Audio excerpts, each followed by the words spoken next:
जय गुरुदेव.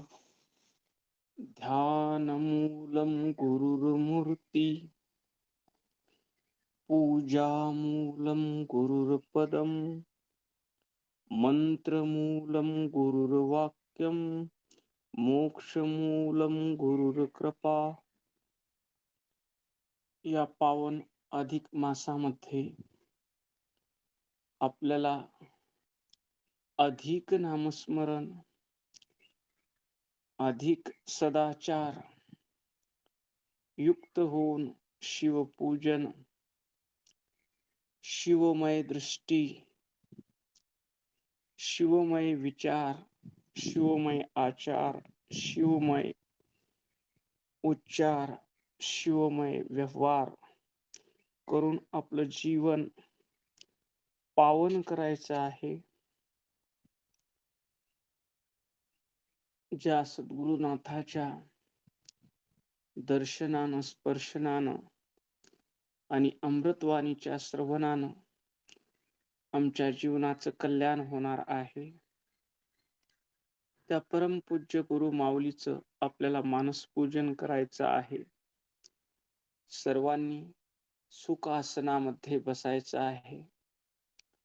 चिन्मुद्रा धारण करायची आहे. डोळे मिटून घ्यायचे आहेत आणि मानसपूजेला प्रारंभ करायचा आहे. आपण सर्वजण या ज्ञान पहाटेमध्ये, या गुरु पहाटेमध्ये उठलेले आहोत. शिवपाठाने वाणी पवित्र झालेली आहे. स्नान, इष्टलिंग पूजेने देह पवित्र झालेला आहे. गुरुमंत्राच्या जपानं मन पवित्र झालेलं आहे. शुद्ध काया वाचा मन घेऊन आम्ही वीर मठ राजूर गुरु मठात आलेलो आहोत.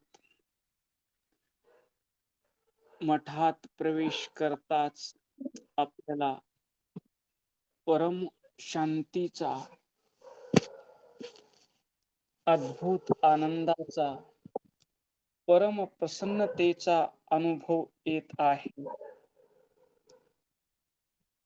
जी भूमी सद्गुरु मडिवाळ शिवाचार्य अप्पा यांच्या पदस्पर्शाने पावन झाली, जी भूमी राष्ट्रसंत सद्गुरु शिवलिंग शिवाचार्य अप्पाजींच्या वास्तव्याने पुनीत झाली, अशी भूमी आमचं पाप, ताप, दैन्य, दुःख दूर करून आम्हाला अगाध शांतीची अनुभूती देत आहे.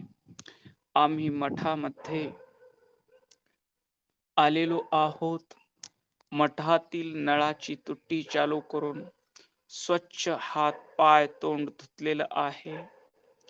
मठामध्ये विभूती ठेवलेली आहे. ती विभूती इष्टलिंगाला अर्पण करून शिवाय नमः म्हणत कपाळावर धारण केलेली आहे. विभूतीच्या बाजूला माऊलीच्या पादुका ठेवलेल्या आहेत. त्या पादुकाला नतमस्तक आपण झालेलो आहोत. मठामध्ये विशाल बेलाचं झाड आहे. त्या बेलाच्या झाडाची आम्ही बिल्वदळ भगवंताचं नाम घेत तोडत आहोत.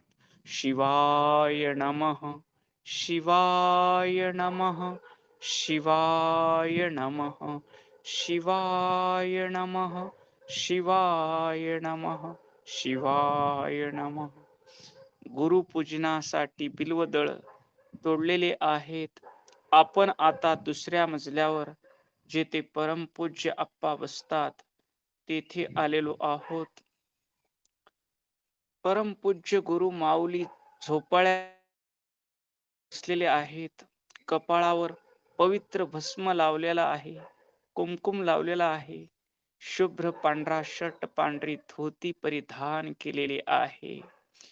माऊलीचे चरण चांदीच्या पाट्यावर ठेवलेले आहेत. गळ्यामध्ये रुद्राक्षाच्या माळा शोभत आहेत. चेहऱ्यावर दिव्य आनंद आहे. अद्भुत प्रसन्नता आहे. विनंती आहे. आणि स्मित परमपूज्य गुरु माऊली आपलं स्वागत करत आहेत. आप्पाला पाहून आपल्यालाही अद्भुत आनंद झालेला आहे. तो आनंद गगनात न मावणारा आहे. आपण अप्पाच्या जवळ गेलेलो आहोत. अप्पासाठी सुगंधित फुलाच्या माळा आपण तयार केलेल्या आहेत. बाजारातून विकत आणलेल्या नाहीत. प्रत्येक फूल ओताना त्या माळेमध्ये शिवाय नमः, शिवाय नमः, शिवाय नमः म्हणत ती माळ ओवलेली आहे. माळ ओवणारा शिवरूप, फुलं बिल्वदळ शिवरूप आणि ज्यांच्यासाठी माळ ओवली जात आहे तेही शिवरूप. या दिव्य भावनेने त्या माळा आम्ही तयार केलेल्या आहेत. अप्पाच्या दंडावर, मनगटावर सुगंधित फुलाच्या माळा बांधलेल्या आहेत. अप्पाच्या गळ्यामध्ये पुष्पहार घालत आहोत आणि तोच हार अप्पा आम्हाला आशीर्वाद रूपानं आमच्या गळ्यात घालत आहेत. आता आपण सर्वजण गुरुपूजनासाठी बसलेले आहोत. माऊलीच्या चरणाजवळ आमचा डावा तळहात अप्पाच्या चरणाखाली ठेवलेला आहे. उजव्या हातात पवित्र भरलेला जलाचा कुंभ आहे. त्याला शिवाय नमा या महामंत्रानं सद्गुरुनाथाने दिलेल्या भगवंताच्या नामानं अभिमंत्रित केलेलं आहे आणि गुरुचरणाची आम्ही पूजा करत आहोत. शिवाय नमः, शिवाय नमः, शिवाय नमः, शिवाय नमः. माऊलीच्या चरणाचा अभिषेक केलेला आहे आणि गुरुचरणीच ते ज्ञान तीर्थ आम्ही प्राशन करत आहोत. गुरवे नमः, लिंगाय नमः, जंगमाय नमः, गुरुलिंग जंगम पादुदकाय नमः. सर्वमंगलमांगल्यं सर्वपावनं सर्वसिद्धिकरपुषा शंभूपादंबुधारणम्. माऊलीच्या चरणीचं तीर्थ घेऊन आमच्या देहातील सर्व रोग, सर्व आजार समूळ नष्ट झालेले आहेत. आमचा देहाचा प्रत्येक कण ना कण निरोगी झालेला आहे, शुद्ध झालेला आहे, पवित्र झालेला आहे. आमचं मन शुद्ध झालेलं आहे, बुद्धी निर्मळ झालेली आहे आणि अहंकार गुरुचरणीच्या तीर्थात लीन झालेला आहे. आपण माऊलीची चरण स्वच्छ पांढऱ्या धुतलेल्या उपरण्याने अलगद हळुवार पुसून घेत आहोत आणि पवित्र भस्म अप्पाच्या दोन्ही चरणाला शिवाय नमः, शिवाय नमः म्हणून लावत आहोत. भस्म लावल्यानंतर अप्पाच्या मुष्टाला हल्दी कुंकुम लावून पूजा करत आहोत आणि आपण तोडून आणलेले बिल्वदळ अप्पाच्या चरणी शिवाय नमः, शिवाय नमः, शिवाय नमः, शिवाय नमः, शिवाय नमः म्हणत अर्पण करत आहोत. बिल्वदळ अर्पण केल्यानंतर गुरु महाराजांची आरती केलेली आहे. या पवित्र अधिक मासानिमित्त प्रत्येक माऊलीनं धोंडे प्रसादासाठी तयार केलेले आहे. सकाळी स्नान करून, पूजा करून प्रत्येक धोंडा करताना शिवाय नमः महामंत्राचा नाम जप करून ते धोंडे तयार केलेले आहेत आणि आप्पाच्या समोर धरलेले आहेत. आप्पा त्या धोंड्याला स्पर्श करून प्रसाद रूपानं आम्हाला परत देत आहेत. आता आम्ही माऊलीच्या चरणावर साष्टांग दंडवत घातलेला आहे. आमचं सर्व अंग भूमीवर टेकलेलं आहे. आमचं मस्तक गुरु माऊलीच्या अंगठ्यावर टेकलेलं आहे. सूर्य निघाल्याबरोबर जसं विश्वाच्या कानाकोपऱ्यातील अंधकार दूर होऊन विश्व प्रकाशमय होतं, तसं गुरु माऊलीच्या चरणातून ती प्रकाशधारा, ती दिव्य ज्ञानधारा, ती गुरु माऊलीची अद्भुत शक्तीचा संचार त्या अंगुष्ठातून, गुरु माऊलीच्या अंगुठातून दोन्ही भोयाच्या मध्ये असलेल्या आज्ञाचक्रातून आमच्या देहामध्ये प्रवेश करत आहे. आमचा देह प्रकाशमय झालेला आहे. आमचं मन प्रकाशमय झालेलं आहे. बुद्धी प्रकाशमय झालेली आहे. अज्ञानाचा अंधकार दूर झालेला आहे आणि तेथे आत्मस्वरूपाची कोटी सूर्याची प्रभा गुरु कृपेने स्मृतीस आली आहे, अनुभूतीस येत आहे. आता आपण सर्वजण माऊलीच्या चरणाजवळ हात जोडून बसलेले आहोत. आप्पा, तुम्ही मानवाचा महादेव करण्यासाठी, जीवाचा शिव करण्यासाठी शिवयोग शास्त्र हा पावन ग्रंथ तुम्ही लिहिला आणि या ग्रंथाचं आपण प्रकाशन केलं, आमच्यापर्यंत पोहोचवला. तो वाचून आम्हाला समजत नाही आप्पा. तुम्ही आमच्यावर कृपा करा. त्या शिवयोगाचं प्रत्येक रहस्य आम्हाला गुरुमुखातून श्रवण करायचं आहे. आमच्यावर कृपा करा. त्यावेळेस परमदयाळू आप्पांनी स्मित हास्य करत आमची विनंती स्वीकारलेली आहे आणि ते शिवयोग शास्त्र सांगत आहेत. आणि आपण सर्वजण मनाचे कान करून हा पावन ग्रंथ श्रवण करत आहोत.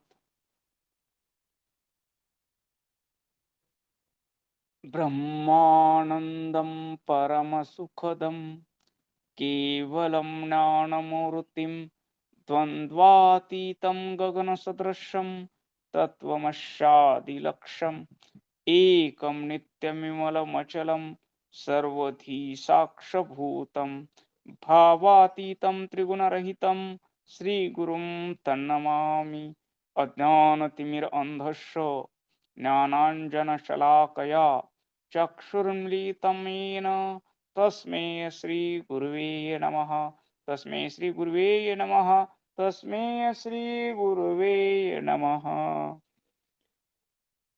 आपण शिवयोग शास्त्र या पावन ग्रंथाचं चिंतन करत आहोत. या पावन ग्रंथातील प्रस्तावना आपण पाहत आहोत.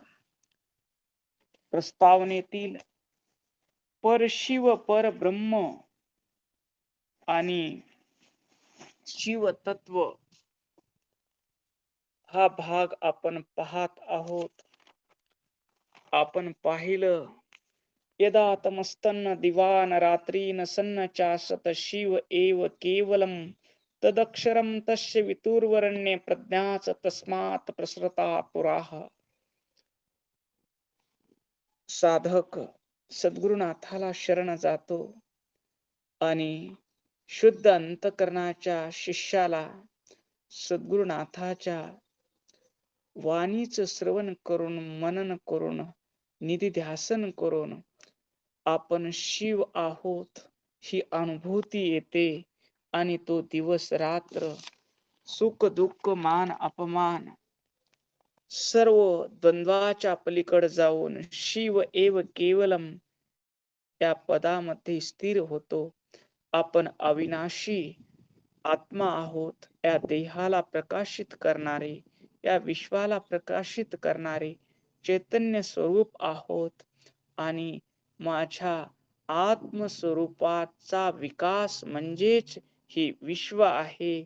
ही अखंड एक रस अनुभूती साधकाला येते आणि आता आपण सिद्धांत शिखामणी मधील शिवाभीदम परब्रह्म जग निर्मातुमिच्छया स्वरूपा माददे किंचित सुख स्फूर्ती विजृंभितम या श्लोकाचं चिंतन करत आहोत. शिवाभीदम शिवाभीदम हा श्लोक सांगतो आमचा जो जीव आहे आणि तो चैतन्य रूपी शिव आहे त्यांच्यामध्ये काहीच फरक नाही. जीव आणि शिव अभिन्न आहेत. शिव शांत स्वरूप आहे. परम शांत स्वरूप शिवाचं स्वरूप आहे आणि जीवालाही अपेक्षा मला शांती मिळाली पाहिजे. शांतीच्या शोधामध्ये जीव जात आहे. म्हणजे आपल्या मूळ स्वरूपाकडे ओढ आहे. अज्ञानानं तो अशांत झालेला आहे. पण त्याला ओढ शांती मिळवण्याची आहे. शिव शुद्ध स्वरूप आहे. आपल्यालाही शुद्धता आवडते. कपडे शुद्ध असावेत वाटतात. आपण शुद्ध राहावं असं वाटतं. आपला आहार शुद्ध असावा वाटतो. कारण शुद्धता हा आपला मूळ स्वभाव आहे. शिव प्रेम स्वरूप आहे. प्रेमानं ओतप्रोत भरलेलं चैतन्य म्हणजे शिव आहे. आपल्यालाही प्रेमाची अपेक्षा आहे. पुढच्या माणसानं आम्हाला प्रेम दिलं पाहिजे असं आपल्याला वाटतं आणि इथंच चूक होते आपली. कारण प्रेम ही देण्याची वस्तू आहे, मागण्याची वस्तू नाही. आपण दुसऱ्याला प्रेम दिलं पाहिजे. प्रेम हे एक असं अद्भुत बीज आहे. आपण एक बीज दिलं, जमिनीत ज्वारीचा एक दाना पेरला तर 1000 दाणे जमीन आपल्याला वापस देते. तसं आपण एक प्रेमाचा शब्द पुढच्या माणसाला बोलला, त्याच्यामध्ये कृत्रिमता नको आहे. नैसर्गिक प्रेम हवं आहे. कपट नको आहे, छल नको आहे. शब्दामध्ये फसवणूक नको आहे. अंतकरणातलं पवित्र प्रेम प्रकट झालं तर पुढचा माणूस बोल बोले प्रेम प्रीती ऐके तो आनंदे चित्ती सद सद्भाव उठे मनी तयाच्या. बोल बोले प्रेम प्रीती मनमत माऊली म्हणतात बोला पण प्रेमानं ओथंबलेले शब्द असावेत तुमचे. त्याच्यामध्ये प्रीती असली पाहिजे, प्रेम असलं पाहिजे. आणि असे शब्द ज्यावेळेस तुमचे पुढच्या माणसाच्या कानावर पडतील, ऐके तो आनंदे चित्ती, ऐकल्याबरोबर त्याच्या चित्तामध्ये आनंद होईल आणि आनंद झाल्यावर त्या पुढच्या माणसाच्या मुखातून, त्याच्या व्यवहारातून 1000 पटीनं प्रेम तुम्हाला मिळेल. मागितल्यानं मिळणार नाही आणि दिल्यानं कमी पडणार नाही अशी वस्तू म्हणजे कोण आहे? कोणती आहे? जे दिल्यानं मिळत नाही आणि मागितल्यानं मिळत नाही आणि दिल्यानं कमी पडत नाही, ते म्हणजे प्रेम आहे. आपण या प्रेमावर चर्चा केली. कालच्या दिवसभराच्या व्यवहारामध्ये आपण प्रेमाने वागण्याचा प्रयत्न केला का?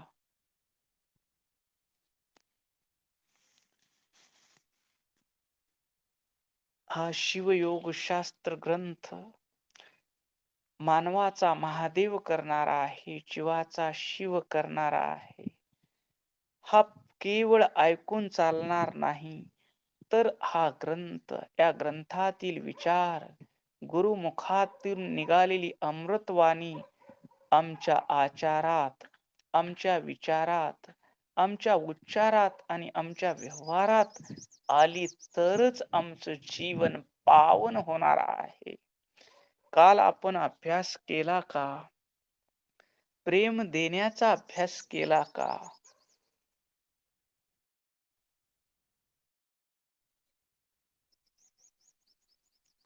केला का? येतोय का आवाज? काल आपण प्रेम देण्याबद्दल चर्चा केली होती. प्रेम देण्याचा अभ्यास केला का?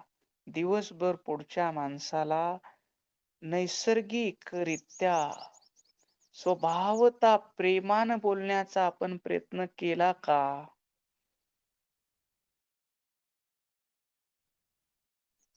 केला तरच हा लाभ होणार आहे. ही आनंदाची अनुभूती येणार आहे. तुम्हाला जाणवलं का? तुम्ही एक प्रेमाचा शब्द पेरला आणि 1000 पटीचं ते प्रेमाचं पीक परतून आलं. ही अनुभूती घेण्याची गोष्ट आहे. शिव शुद्ध आहे.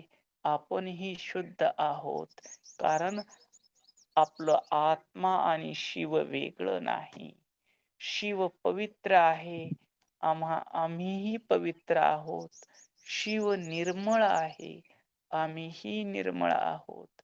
शिव प्रेम स्वरूप आहे. आम्हीही प्रेम स्वरूप आहोत. शिव सुख स्वरूप आहे. आम्हीही सुख स्वरूप आहोत. उठल्यापासून झोपेपर्यंत काय हवं वाटतं आपल्याला? काय मिळावं वाटतं? कशासाठी धडपड करतो आपण?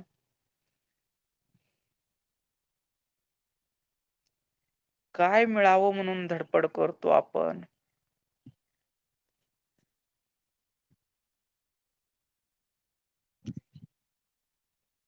आपल्याला सुखाची अपेक्षा आहे.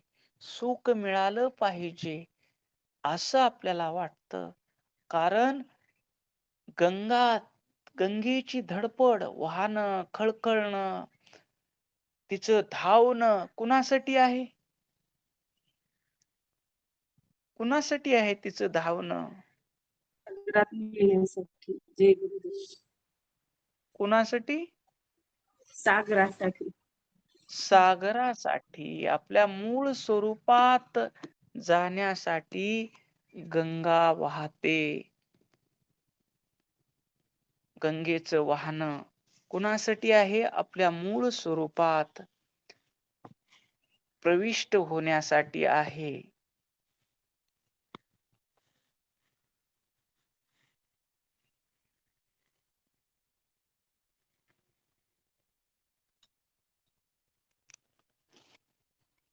गंगेचं वाहन आपल्या मूळ स्वरूपात जाण्यासाठी आहे. तिची धडपड सगळी आपल्या सागर स्वरूपात विलीन होण्याची आहे. आपली धडपड सगळी आपल्या सुख स्वरूपात विलीन होण्यासाठी आहे.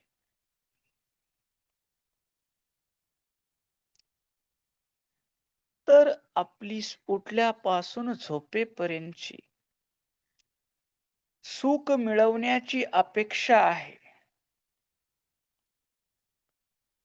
पण आपण काय करतो?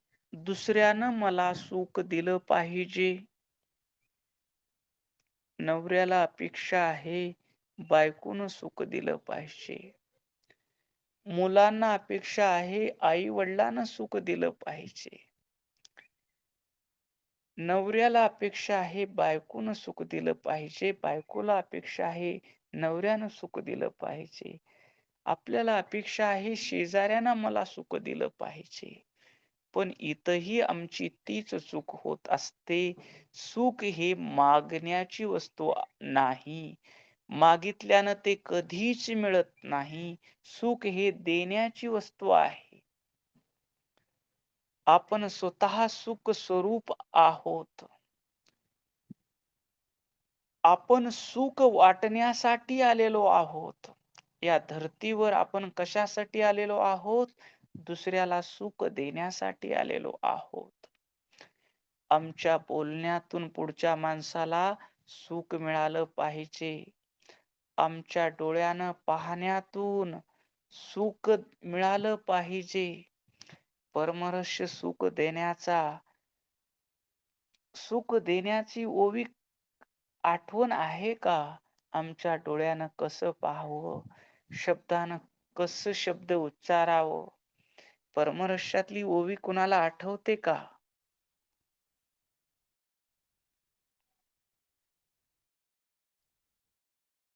सुख दे त्याशी सुख चिंती म्हणी.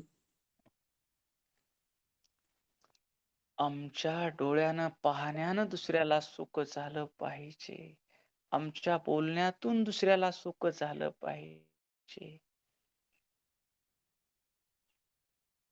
शब्दे कोणाशी दुखविना, भुवई भुवई उचलिना कोणा कोणावरी. तो शब्दानं कोणाला दुखवीत नाही, कारण तो काय वाटायला आलेला आहे हो? काय वाटण्यासाठी आलाय तो? सुख. सुख वाटण्यासाठी आलेलो आहोत आपण. तुम्ही आम्ही. ही कथा आपली चालू आहे. कैलासात बसलेल्या महादेवाची नाही, तर आपल्या हृदयात बसलेला महादेव. जो आपलं महादेव पण विसरला. कशामुळे विसरला महादेव पण आणि माणूस झाला? काय शिरलं आमच्यामध्ये? आमचं स्वरूप आम्ही विसरलो. काय शिर जे आ स्वार्थ स्वार्थ शिरला, अहंकार शिरला, म्हणून आमचं महादेव पण आम्ही विसरलो. तर आम्ही सुख वाटण्यासाठी आलेलो आहोत.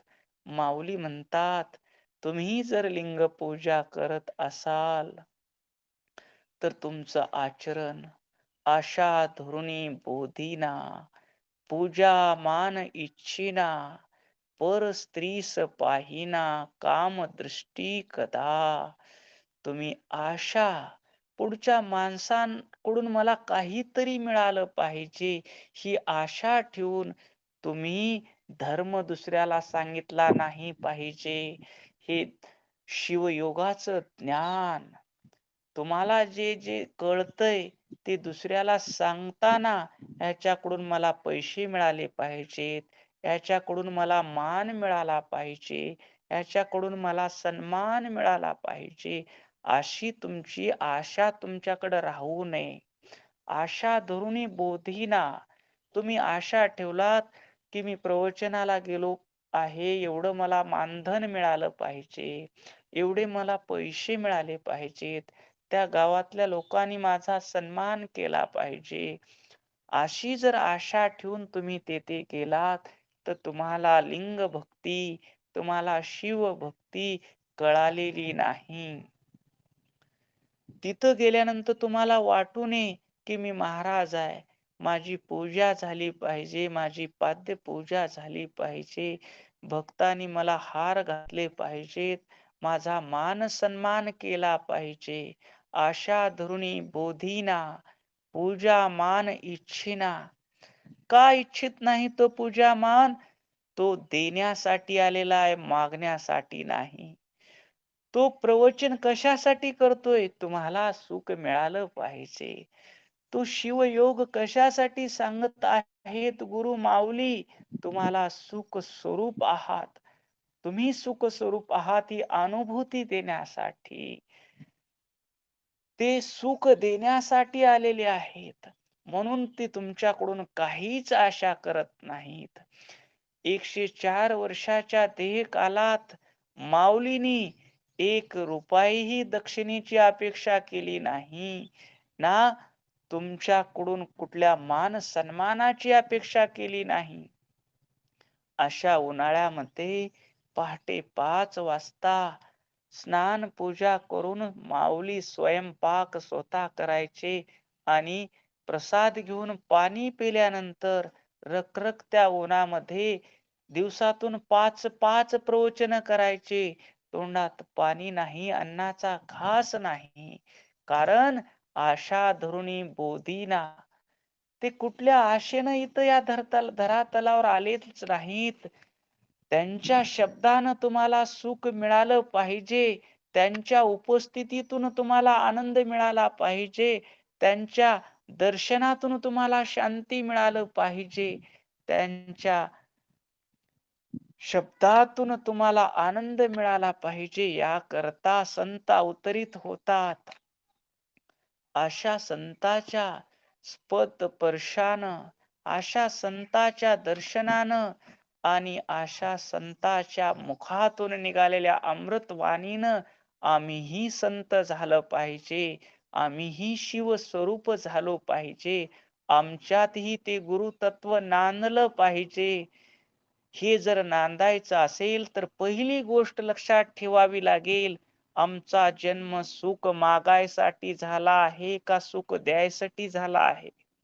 कशासाठी आलो आहोत आम्ही?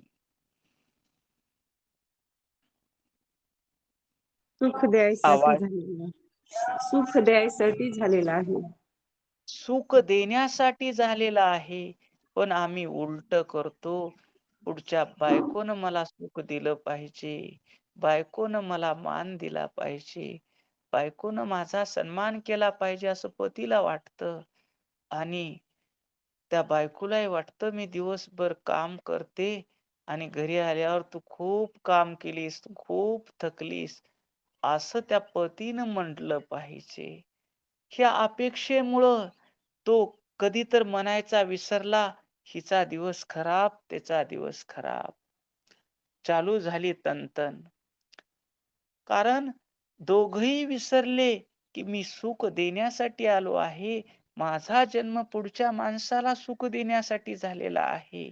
आम्ही त्या पतीला बोलू, आशा धरुणी बोलीना. आम्ही त्याच्याकडून काहीच आशा ठेवायचं नाही. फक्त त्याला आनंद मिळाला पाहिजे, त्याला सुख मिळालं पाहिजे. यासाठी आमच्या मुखातून शब्द निघाले पाहिजेत. हातानं घरातलं काम झालं पाहिजे. प्रत्येक काम हे दुसऱ्याला सुख देण्यासाठी झालं पाहिजे. तुम्ही स्वयंपाक कशासाठी करता? घरातल्या माणसावर उपकार करण्यासाठी करता की घरातल्या माणसाला ते प्रसाद खाऊन सुख मिळालं पाहिजे, समाधान मिळालं पाहिजे, शांती मिळाली पाहिजे, आनंद मिळालं पाहिजे. ही सुख देण्यासाठी स्वयंपाक करता का स्वयंपाक खूप छान झाला, तुमची वाहवा मिळवण्यासाठी स्वयंपाक करता? तुम्ही कशासाठी स्वयंपाक करता? कशासाठी स्वयंपाक करता? आणि तुमच्या स्वयंपाकाचं कौतुक न करता तो माणूस जर जेवला तर तुम्हाला समाधान वाटतं का? वाटतं का? वाटणार नाही, कारण तुम्ही अपेक्षा ठेवलेली आहे की या स्वयंपाकाचं कौतुक झालं पाहिजे. काय खमंग भाजी झाली आहे, काय खमंग स्वयंपाक झाला पाहिजे, असं पुढच्या माणसानं कौतुक केलं पाहिजे, ही अपेक्षा आहे. आशा धरुनी बोदिना. आम्ही आशा धरून कुठलंच काम केलं नाही पाहिजे. आमचं जीवन दुसऱ्याला सुख देण्यासाठी आहे, हे लक्षात ठेवलं पाहिजे. आणि आपण काय करतो, भिकाऱ्यासारखं सुख मागतो. बायकोनं मला सुख दिलं पाहिजे, लेकरानं मला सुख दिलं पाहिजे, शेजाऱ्यानं मला सुख दिलं पाहिजे. या अपेक्षेतून आपला जीवनातला अनुभव काय? सुख मिळालं का दुःख मिळालं? काय मिळालं? अपेक्षा ठेवून आम्ही जे जे काम केलं तिथं आम्हाला सुख मिळालं का दुःख मिळालं? ओम नम शिवाय. दुःखच मिळते. दुःखच मिळतं. एक गोष्ट सांगितली जाते, एका माऊलीनं नथ आणली, सुंदर नथ आणली आणि ती नथ घालून गल्ली सगळं फिरली. ती नाकातला दागिना आणि तिला कोणीच ते सुंदर आहे म्हणाल नाही. अपेक्षा ठेवून गल्ली सगळी फिरली ते आणि तुझ्या नाकातली नथ सुंदर दिसते असं कुणीच म्हणाल नाही. मग राग राग घरी आली आणि आपली झोपडी तिनं पेटवली. मग शेजारी पळत आले, पाणी घालत घालत, नथ कधी आणलीस माय, लय चांगलं दिसू आलंय. मेल्या हो, तवाच म्हणलो असतो तर मी घर कशाला पेटवले असते. अपेक्षेतून काय प्राप्त झालं तिला? दुःख प्राप्त झालं. दुःख प्राप्त झालं. संत कबीरदास म्हणतात, तुम्ही ज्या नथनीचं कौतुक करत आहात, ज्या नाकात घातलेल्या नथनीचं कौतुक करत आहात, त्या कौतुकापेक्षा ज्या जगन्नाथानं तुम्हाला अशी सुंदर नाक दिलं, त्याची आठवण ठेवा, त्याचं स्मरण करा. तर ज्या ज्या वेळेस आम्ही दुसऱ्याकडून सुखाची अपेक्षा करू, तुम्ही दिवसभर काम करून थकलात आणि तुम्ही अपेक्षा केलात की पतीनं खूप काम केलीस, तू आहेस म्हणून माझा संसार आहे असं म्हणावं म्हणून अपेक्षा केलो आणि ते दिवसभराच्या कामाच्या, व्यापाच्या, धंद्याच्या, नोकरीच्या व्यापात तो म्हणायचं विसरला. विसरल्यानंतर तुमच्या अपेक्षाची पूर्ती नाही झाली तर तुमचा व्यवहार त्याच्यासोबत प्रेमाचा होईल का? होईल का?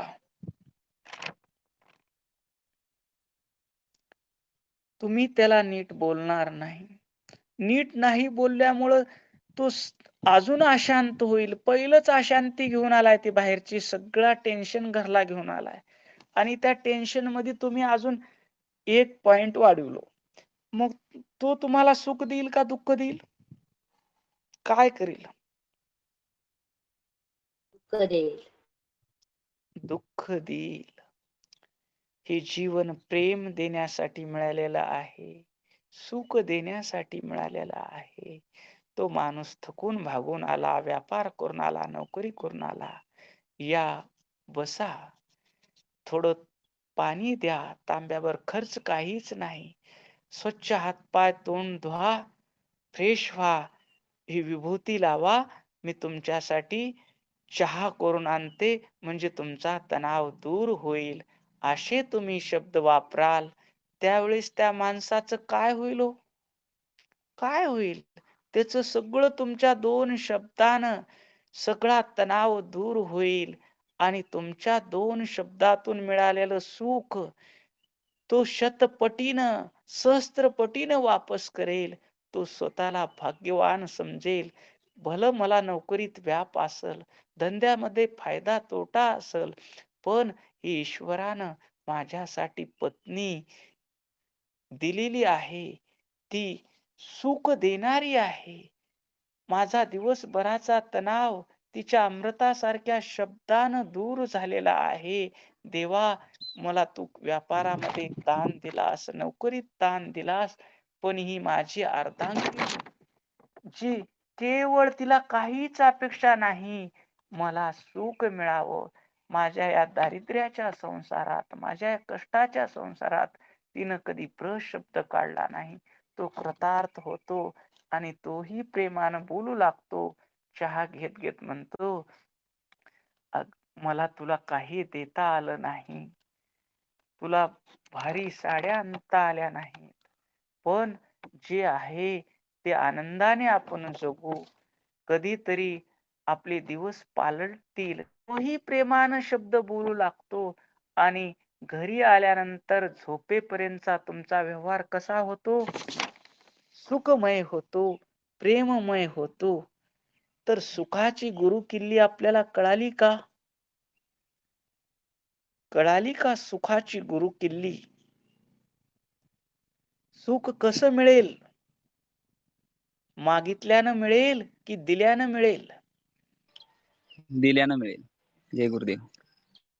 मग आपल्याला आतापर्यंत सुख का मिळालं नाही? इतरांना प्रेम नाही. आतापर्यंत इतरांना प्रेम नाही दिलं त्याच्यामुळे मिळालं.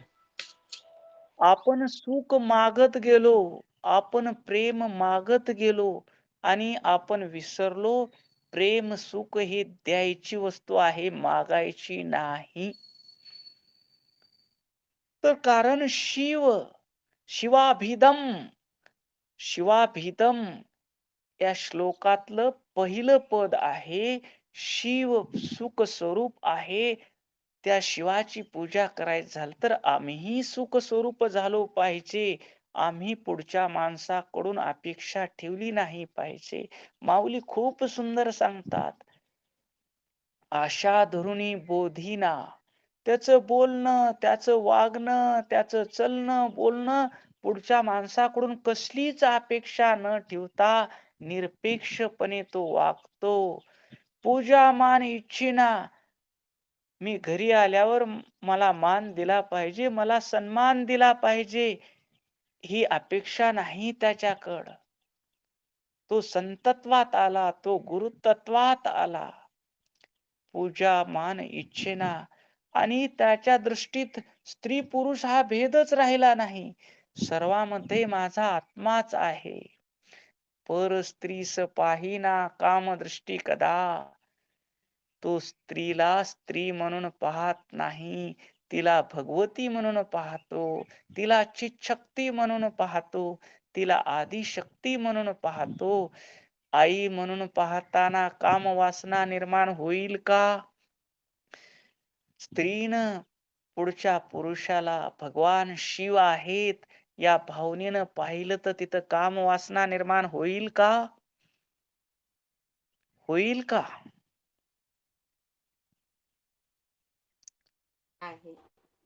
होणार नाही. तिथं भगवत वासना, भगवत भाव निर्माण होईल. पुढचा पुरुष साक्षात भगवान शिव आहे या भावनेनं त्या स्त्रीनं त्याच्याकडे पाहिलं आणि पुरुषानं स्त्रीकडे पाहताना भगवती जगदंबा आहे या भावनेनं पाहिलं, चितशक्ती म्हणून पाहिलं तर तिथं वासना निर्माण होणार नाही.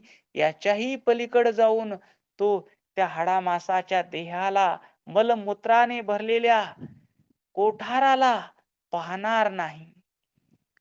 त्या देहात तो देह ज्या आधारानं उभारला आहे त्या चैतन्याला तो पाहिल. देहाचं काय होई सावधान मना. सांडी विषय वासना. संत म्हणतात हे मना तू सावधान हो. सांडी विषय वासना, तू विषय वासना सांड. कारण तनुभूता पंचकाची अस्ति मास कातडीची. हे शरीर पंचमहाभूतानं बनलेलं आहे. त्याच्यामध्ये हाड, मांस, मल, मूत्र सर्व भरलेलं आहे. आम्ही हे सुंदर देह बनवणाऱ्याचं कधी कौतुक करत नाही, पण त्या देहाचं कौतुक करतो. काय म्हणतो? खुशबू तेरा बदन. शरीरामध्ये खुशबू आहे का घामाची दुर्गंधी आहे? काय आहे हो? काय आहे? आम्हाला परफ्यूम शेंट मारून का बाहेर जावं लागतं कार्यक्रमामध्ये? का जावं लागतं? आमच्या शरीरातून 9 द्वारातून विविध मल बाहेर पडतात. डोळ्यातून चिपड येतं, नाकातून शिंबूड येतो, तोंडातून लाळ गळते. त्वगेंद्रियातून पूर्ण शरीरातून घाम बाहेर येतो, मल बाहेर येतो, मूत्र बाहेर येतं. सर्व इंद्रियातून मालिन्य बाहेर पडतं. आम्ही हा देह ज्याच्या आधाराने उभारला आहे त्या परमात्म्याकडे पाहतो, परमात्म्याला विसरतो आणि म्हणतो खुशबू तेरा बदन. ह्या बदनामध्ये खुशबू आहे का दुर्गंधी आहे? काय आहे? दुर्गंधी आहे. पुढं म्हणतो जादू तेरी नजर. त्या डोळ्यामध्ये चिपड आहेत रे बाबा. डोळे ज्याच्या सत्तेनं पाहतात त्या परमात्म्याला जाणून घे, त्या परमात्म्याला समजून घे. तो परमात्मा कसा आहे? सुख स्वरूप आहे. जीव हिंसा करीना. परमात्मा सुख देणारा आहे. म्हणून तुझ्या बोलण्यातून हिंसा व्हायला नको आहे. तुझ्या हातानं कुणाला दुःख होईल असं काम व्हायला नको आहे. मनानं कुणाचं वाईट चिंतायला नको आहे. काया वाचा मनानं जीव हिंसा करीना. शब्दे कोणाशी दुखविना. भोई उचलीना कोणावरी. कारण तू काय द्यायला आलेला आहे? काय द्यायला आलेला आहे तू?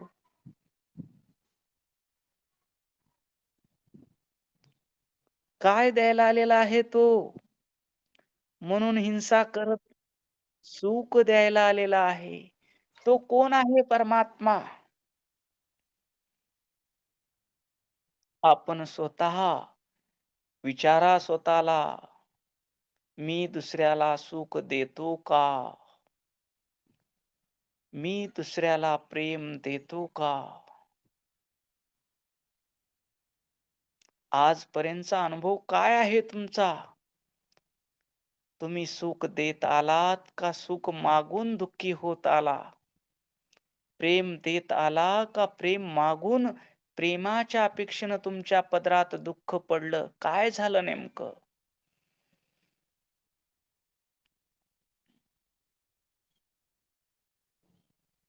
काय करत आलात आपण?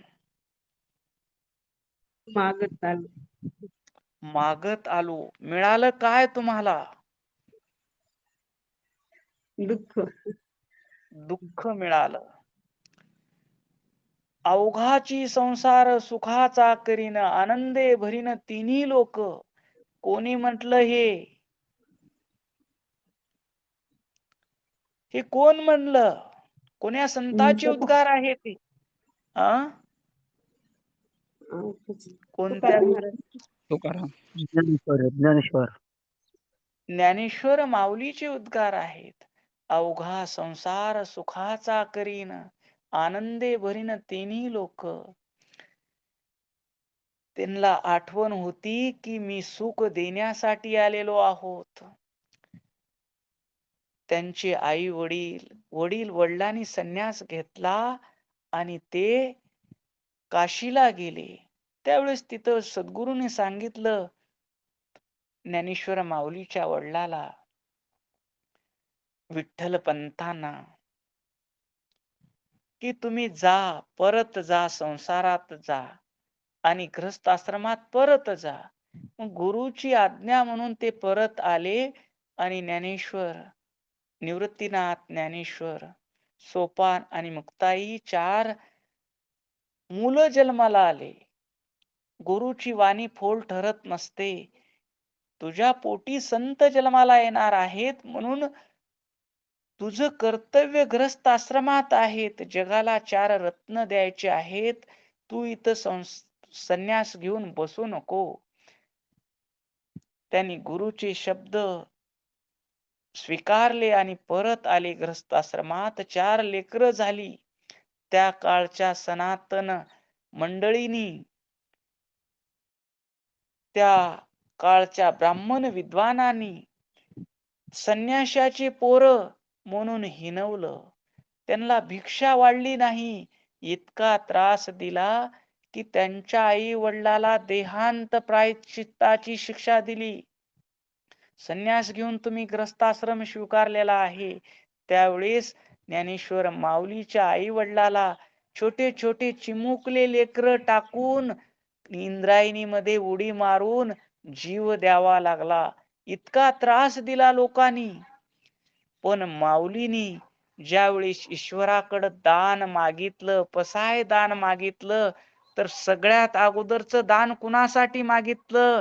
ज्यांनी त्रास दिला त्यांच्यासाठी मागितलं. काय मागितलं? खळांची व्यंकटी सांडो, तया सत्कर्मी रती वाढो, भूता परस्परो पडे मैत्र जीवाचे. ज्यांना भिक्षा वाढली नाही, ज्यांना पैठणच्या धर्मसभेमध्ये शुद्धीपत्रक दिलं नाही. तुम्हाला लिहायचा अधिकार नाही, तुम्हाला ग्रंथ वाचायचा अधिकार नाही, हे सर्व अधिकार नाकारले. ते माऊलीला आठवण होती की मी या लोकाची मान्यता घ्यायला आलेलो नाही, ह्या लोकांकडून सुख मागायला आलेलो नाही, मी काय द्यायला आलेलो आहे? काय द्यायला आलेलो आहे?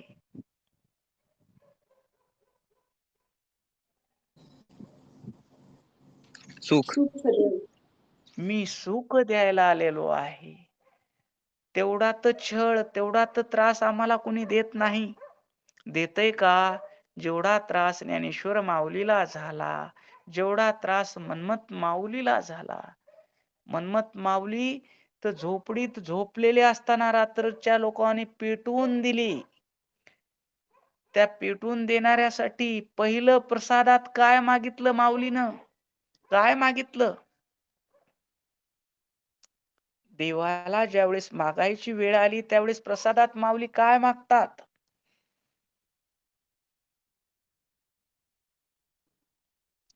जे दुष्ट दुर्जन अमंगल आमचे त्यांचे न्याय हृदय सुखरावे, गुंतले. सुखांचे मळे पिकवावे, आमूलाग्र समजा वेगळे. जे दुष्ट दुर्जन अमंगळ, ज्या लोकांनी त्रास दिला, ज्या लोकांनी झोपडी पेटवली, त्यांच्यासाठी पहिलं मागितलं.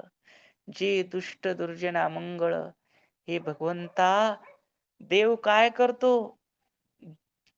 परित्राणाय साधूनाम विनाशाय दुष्कृताम धर्म संस्थापनार्थाय संभवामी युगे युगे. परित्राणाय साधूना, साधूचं रक्षण करण्यासाठी, दुष्टाचा विनाश करण्यासाठी आणि धर्माचं रक्षण करण्यासाठी मी युगायुगामध्ये जन्म घेतो म्हणतो देव. आणि संत काय म्हणतात? दुष्ट माणसं नष्ट झाले नाही पाहिजेत. भगवंता, तुला जर काही करायचं असेल, जे दुष्ट दुर्जन अमंगळ त्यांची हृदये होत निर्मळ, त्यांची हृदय निर्मळ कर.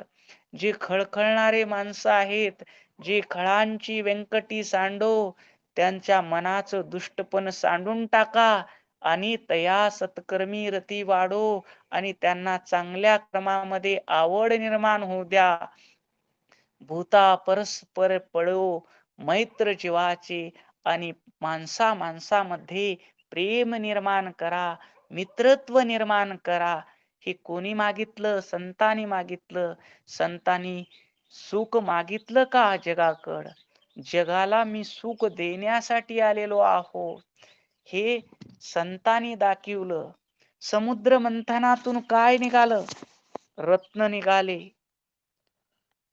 रत्न निघाल्यावर देवतांना आठवण झाली का भगवान शिवाची? झाली का? रत्न निघाले, ऐरावत रत्न इंद्रानं घेतलं. लक्ष्मी निघाली, भगवान विष्णूने घेतली. आणि मंथनातून ज्यावेळेस हलहाल विष निघालं, त्यावेळेस कोणी घेतलं ते? शंकराने. शंकराने घेतलं. ज्या शंकराचा शिवाय नमा म्हणून जप करता, तो शंकर तुम्हाला काय सांगतो? जगातलं दुःख निमूटपणे स्वीकारायचं आहे आणि जगाला मी सुख देण्यासाठी आलेलो आहे, ही भावना ठेवायची. शंकरानं जगातलं दुःख कंटात धारण झालं म्हणून शंकराचं नुकसान झालं का विश्वशंकराचं भक्त झालं? काय झालं? विश्व शंकराचं भक्त झाले. शंकरानं एक पाऊल पुढे टाकलं, भक्तानं किती पावलं पुढे टाकले? हजार. लाखो पावलं शंकराकडे आले. आपुल्या त्यालाच भक्ता ते, विश्वात्मा म्हणले. आपुल्या भक्ता ते काय पुढं? सुख कर म्हणून सुख कर. आपुल्या भक्ता ते असे सुख कर, म्हणून शंकर नाम त्याचे. शंकर कोण आहे तो? कोण आहे तो शंकर? विश्वात्मा. कोण आहे तो शंकर? कथा कुणाची चालू आहे? सावध व्हा. आपली मीच आहे.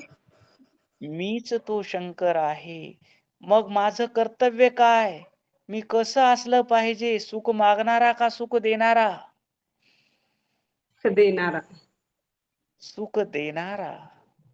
आम्ही सुख देणारे झालो पाहिजे. तर शंकरानं जगाला सुख व्हावं म्हणून जगाचं दुःख घेतलं. तर शंकराचे काय झाले? लाखो भक्त झाले. सगळ्यात जास्त मंदिरं कुणाचेत? मनुष्य महादेवाचे. शंकराचेत. कारण काय? तो सुख देणारा आहे. आली या संकट, काय पुढं? नाम घी नीलकंठ.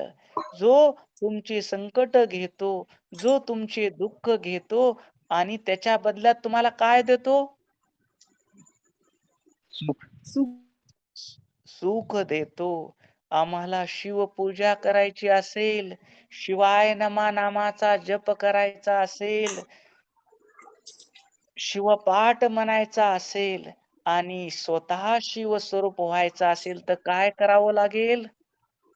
सुख सुख मागणारे व्हावं लागेल का? देणारे व्हावे दुसरे लागेल. देणारे व्हावे लागेल.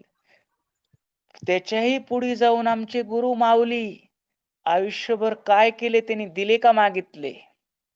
हे दिले. आजही काय करत आहेत? देतच आहे. आजही देत आहेत. चैतन्य रूपानं ते जागे आहेत. पहाटे 5 वाजता आम्हाला उठवत आहेत. या अधिक मासात स्नान करायला लावत आहेत. इष्टलिंग पूजा करायला लावत आहेत.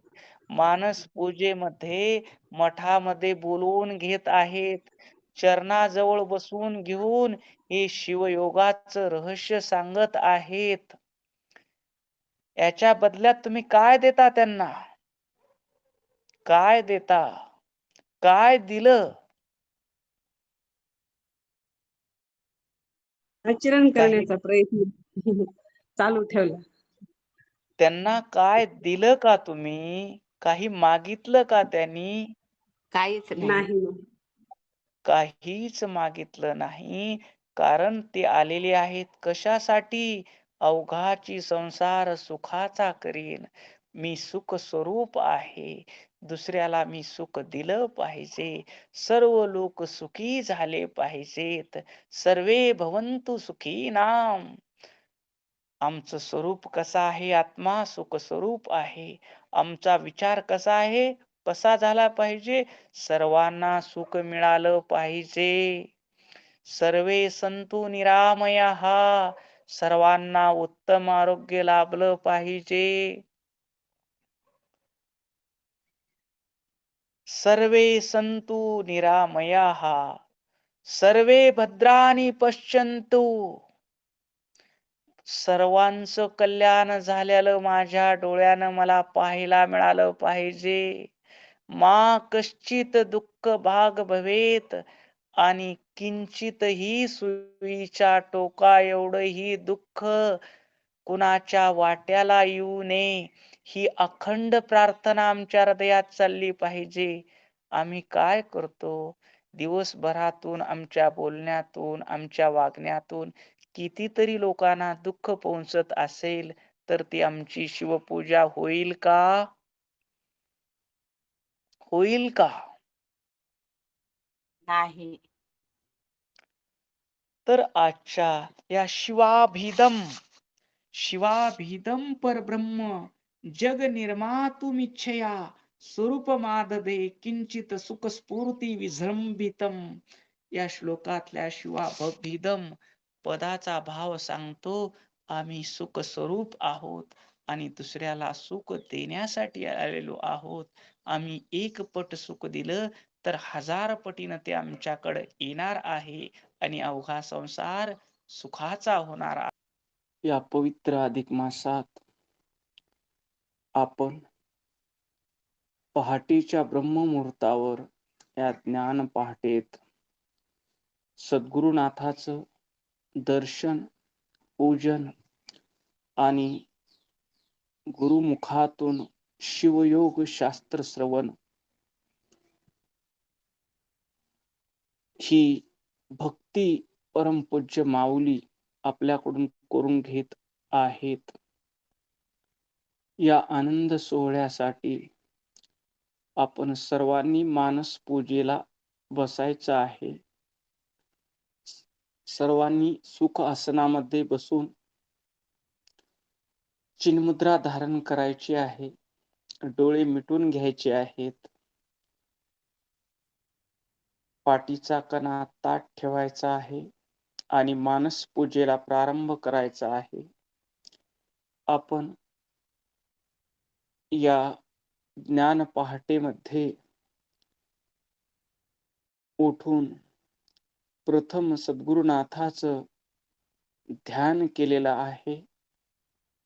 शिवपाठ, स्नान, इष्टलिंग पूजा, गुरुमंत्राचा जप,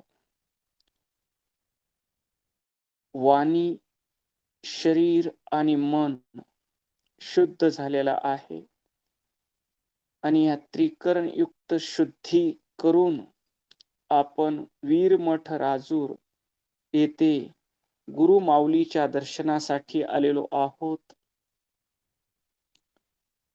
मठामध्ये प्रवेश करताच आपल्याला अगाध शांतीचा, परम प्रसन्नतेचा, अद्भुत आनंदाचा अनुभव येत आहे. जी भूमी सद्गुरु मडिवाळ शिवाचार्य अप्पाजीच्या पदस्पर्शाने राष्ट्रसंत सद्गुरु शिवलिंग शिवाचार्य अप्पाजींच्या वास्तव्याने पावन झाली, अशी भूमी आमच्या अंतकरणातील राग द्वेष दूर करून परम शांती प्रदान करत आहे, अशी अनुभूती आपल्याला येत आहे. आपण मठात प्रवेश केलेला आहे. मठातील नळाची तुटी चालू करून स्वच्छ हात पाय तोंड धुतलेले आहेत. मठामध्ये पवित्र विभूती ठेवलेली आहे. ती विभूती इष्टलिंगाला अर्पण करून शिवाय नमा म्हणत कपाळावर धारण केलेली आहे. विभूतीच्या बाजूला माऊलीच्या पादुका ठेवलेल्या आहेत. त्या पादुकाचं आम्ही दर्शन घेऊन कृतार्थ झालेलो आहोत.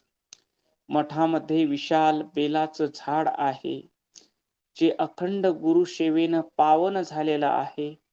त्या बिल्ववृक्षाची आम्ही बिल्वदळ भगवंताचं नाम घेत शिवाय नमः, शिवाय नमः, शिवाय नमः, शिवाय नमः, शिवाय नमः म्हणत बिल्वदळ तोडलेली आहेत आणि माऊलीच्या दर्शनासाठी दुसऱ्या मजल्यावर आलेलो आहोत.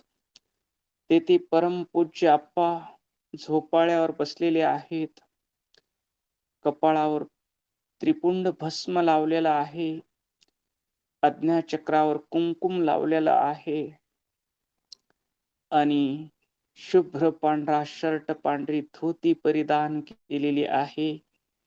माऊलीचे चरण चांदीच्या पाट्यावर ठेवलेले आहेत. गळ्यामध्ये रुद्राक्षाच्या माळा शोभत आहेत. भगव सोवळं माऊलींनी गळ्यात टाकलेलं आहे. प्रसन्न वदनानं माऊली स्मित हास्य करत आपलं स्वागत करत आहेत आणि अप्पाला पाहून आपल्यालाही अद्भुत आनंद झालेला आहे. आपण अप्पाच्या जवळ गेलेलो आहोत. अप्पासाठी आपण सुगंधित फुलाच्या माळा, प्रत्येक फूल शिवाय नमः, शिवाय नमः, शिवाय नमः म्हणत त्या माळेमध्ये ओवलेलं आहे. फूल ओवणारा शिवरूप, फूल शिवरूप, दोरा शिवरूप आणि ज्यांच्यासाठी माळ ओवली तेही शिवस्वरूप. परमपूज्य अप्पाच्या दंडावर, हातावर सुगंधित फुलाच्या माळा बांधलेल्या आहेत. आणि पुष्पहार आप्पाच्या गळ्यात आपण घालत आहोत आणि आशीर्वाद रूपानं तोच हार आप्पा आमच्या गळ्यात घालत आहेत.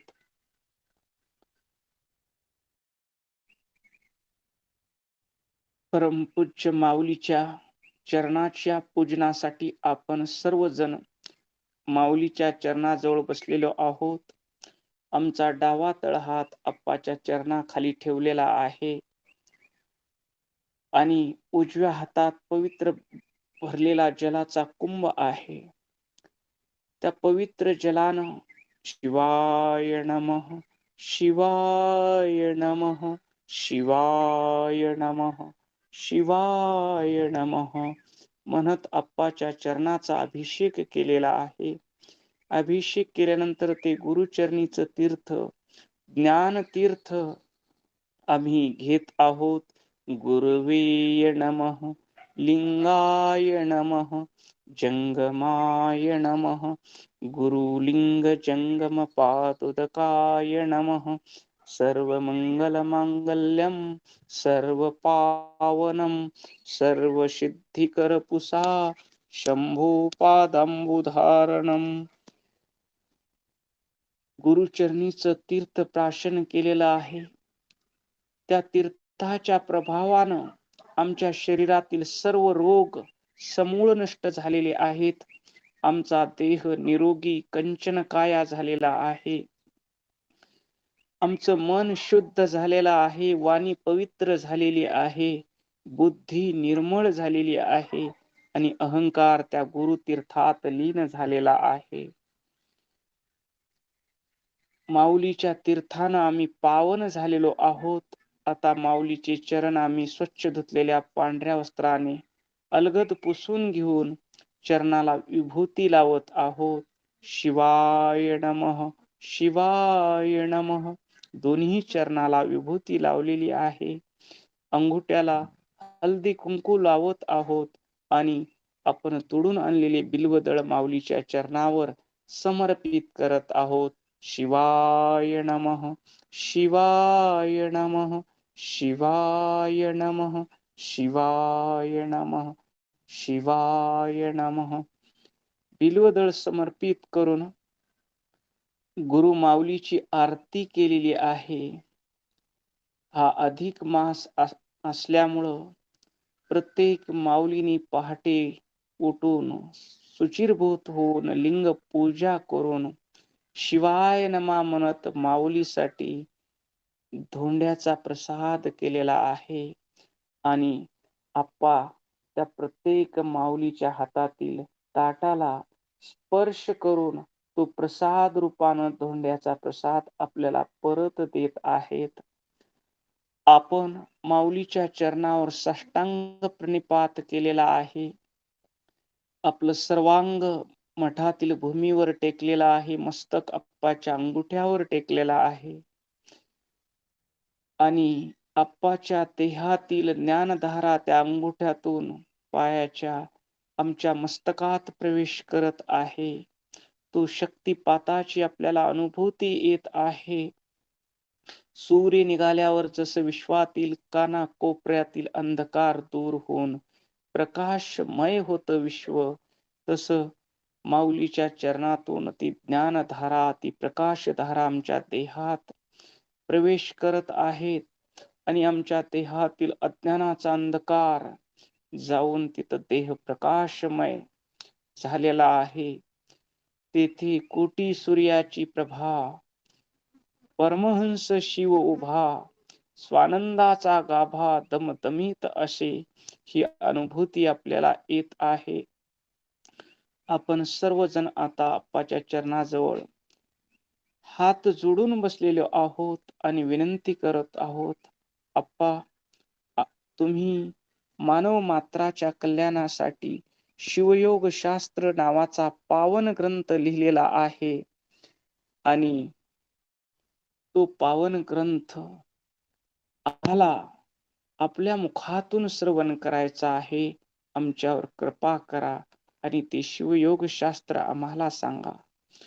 त्यावेळेस परम दयाळू गुरु माऊली स्मित हास्य करत आमच्या विनंतीचा स्वीकार करतात आणि ते शिवयोग शास्त्र सांगायला प्रारंभ करतात. आपण सर्वजण मनाचे कान करून माऊलीच्या अमृत वचन श्रवण करण्यासाठी आतुर झालेलो आहोत. ब्रह्मानंदम परमसुखदम केवलम ज्ञानमूर्तिम द्वंद्वातीतं गगनसदृशं तत्त्वमस्यादिलक्ष्यम् एकं नित्यं विमलमचलं सर्वधी साक्षभूतं भावातीतं त्रिगुणरहितं श्रीगुरुं तन्नमामि. अज्ञानतिमिरन्धस्य ज्ञानाञ्जनशलाकया चक्षुर्मीलितं येन तस्मै श्रीगुरुवे नमः. तस्मै श्रीगुरुवे नमः. तस्मै श्रीगुरुवे नमः. आपण शिवयोग शास्त्र या पावन ग्रंथाचं चिंतन करत आहोत.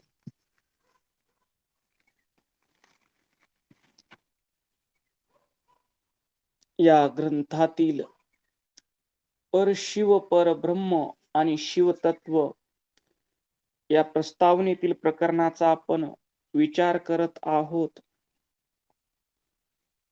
शिवतत्व प्रतिपादन करणारे शिवागमाच्या उत्तर कालातील वेद, उपनिषद, श्रुती, स्मृती, दर्शनशास्त्रे,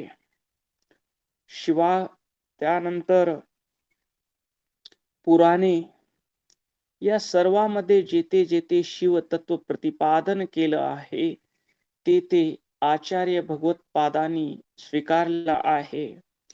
आणि आपण उपनिषदातील श्वेताश्वेतर उपनिषदातील अध्याय 4 मधील 18व्या श्लोकाचं ज्या श्लोकामध्ये शिवतत्व प्रतिपादन केलेलं आहे त्या श्लोकाचं चिंतन करत आहोत. यदा तमस्तन्न दिवान रात्रीन सन्न चासत शिव एव केवलम तदक्षरम तस्य वितुर्वरण्य प्रज्ञाच तस्मात् प्रसरता पुराहा. यदा तमस्तन्न दिवान रात्रीन सन्न चासत शिव एव केवलम तदक्षरम तस्य वितुर्वरण्य प्रज्ञाच तस्मात् प्रसरता पुरा. जेव्हा साधकाचं इष्टलिंग पूजा, जप आणि सदाचाराच्या वागण्यानं अंतकरणाची शुद्धी होते. अशा शुद्ध अंतकरणाच्या शिष्याला सद्गुणात बोध देतात, तू शिव आहेस, तू सर्व व्यापक परमात्मा आहेस, तूच आत्मशक्तीच्या विकासानं विश्वरूप झालास. हा बोध प्राप्त करताच शिष्य श्रवण करतो, मनन करतो, निधिध्यासन करतो आणि शिवतत्वाची अनुभूती घेतो. त्याचा अज्ञान अंधकार निघून जातो आणि तो प्रकाशमय होतो. त्याच्यासाठी दिवस रात्रीचं प्रयोजन राहत नाही. तो सत असतच्या पलीकडे जातो आणि मंगलमय शिवतत्वामध्ये प्रतिष्ठित होतो. त्याची दृष्टी जगाकडं मांगल्य पाहते, त्याचे कान मंगल ध्वनी श्रवण करतात, त्याचे हात शिव कार्य करतात, त्याचे पाय जगाच्या कल्याणासाठी चालतात आणि केवलम पदात प्रतिष्ठित होतो. मी शिव आहे आणि मला भेटणारा प्रत्येक माणूस, प्रत्येक प्राणी मात्रात माझाच आत्मा आहे या आत्म जाणवीनं तो जगात वावरतो. तो तदक्षरम होतो. मी अविनाशी, जन्म मृत्यू रहित, सुख दुःख माना अपमान या सर्व द्वंद्वाच्या पलीकडचं चैतन्य आहे ही अनुभूती त्याला येते. त्याची प्रज्ञा, जी जाणीव, सर्वोच्च जाणीव, मी शिवस्वरूप आहे, मी आनंद स्वरूप आहे, मी प्रेम स्वरूप आहे, मी ज्ञान स्वरूप आहे, मी सर्व व्यापक आहे, मी पूर्ण तृप्त आहे, मी नित्य आहे, मी शुद्ध आहे, मी बुद्ध आहे, मी निरंजन स्वरूप आहे,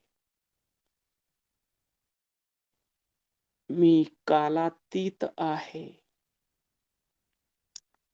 मी ज्ञान स्वरूप आहे, विश्वाचा कर्ता करविता परम शिव मीच आहे. या प्रज्ञेमध्ये प्रतिष्ठित होतो आणि पुढं उपनिषदकार च तस्मात प्रसरता पुरा, या शिव तत्वापासून सृष्टीची उत्पत्ती झाली आहे असं सांगतात. प्रज्ञाच तस्मात प्रसरता पुरा. त्या तस्मात म्हणजे त्या, प्रसरता पुरा, या शिव तत्वापासून, या आत्मतत्वापासून या सृष्टीचा विकास झालेला आहे. शुद्ध शिव तत्व, जेथे संकल्पही नाही, विकल्पही नाही, जिथे परम शांती आहे, तिथं कसलीही इच्छा नाही, केवळ परम शांती, शुद्धता, पवित्रता, निर्मळता, असं शुद्ध आमचं स्वरूप, आत्मस्वरूप. त्या आत्मस्वरूपाला आनंद घेण्याची लहर आली. त्या लहरेतून इच्छा जी शक्ती तत्व उत्पन्न झालं. मला आनंद घेण्यासाठी काहीतरी करायचं आहे, ही प्रथम इच्छा निर्माण झाली. ती इच्छा म्हणजे शिवाची शक्ती. त्यानंतर मी एक आहे, मला अनेक व्हायचं आहे, सर्व प्राणी मात्राच्या रूपात मला प्रकट व्हायचं आहे. हा संकल्प म्हणजे कोणचं तत्व? शिवाचा हा संकल्प म्हणजे कोणचं तत्व?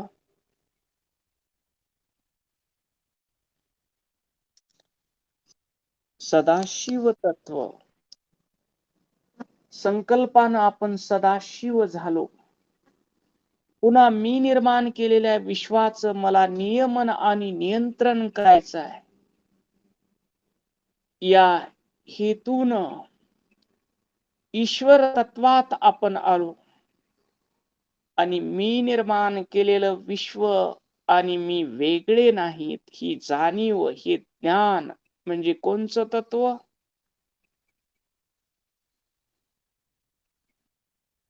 शुद्ध विद्या तत्व. या 5 तत्वातून आम्ही कोणती सृष्टी निर्माण केली?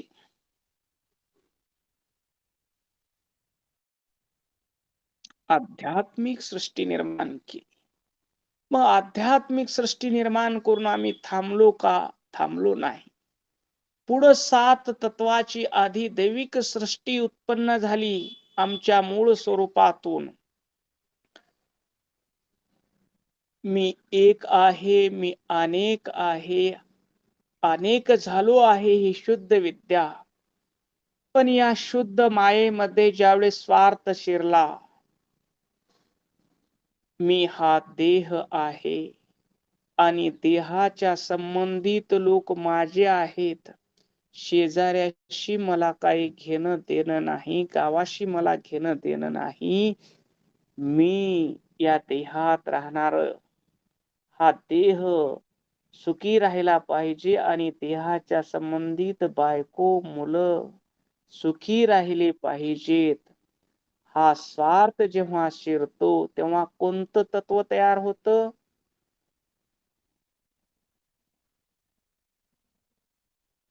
कोणतं तत्व तयार होतं? माया.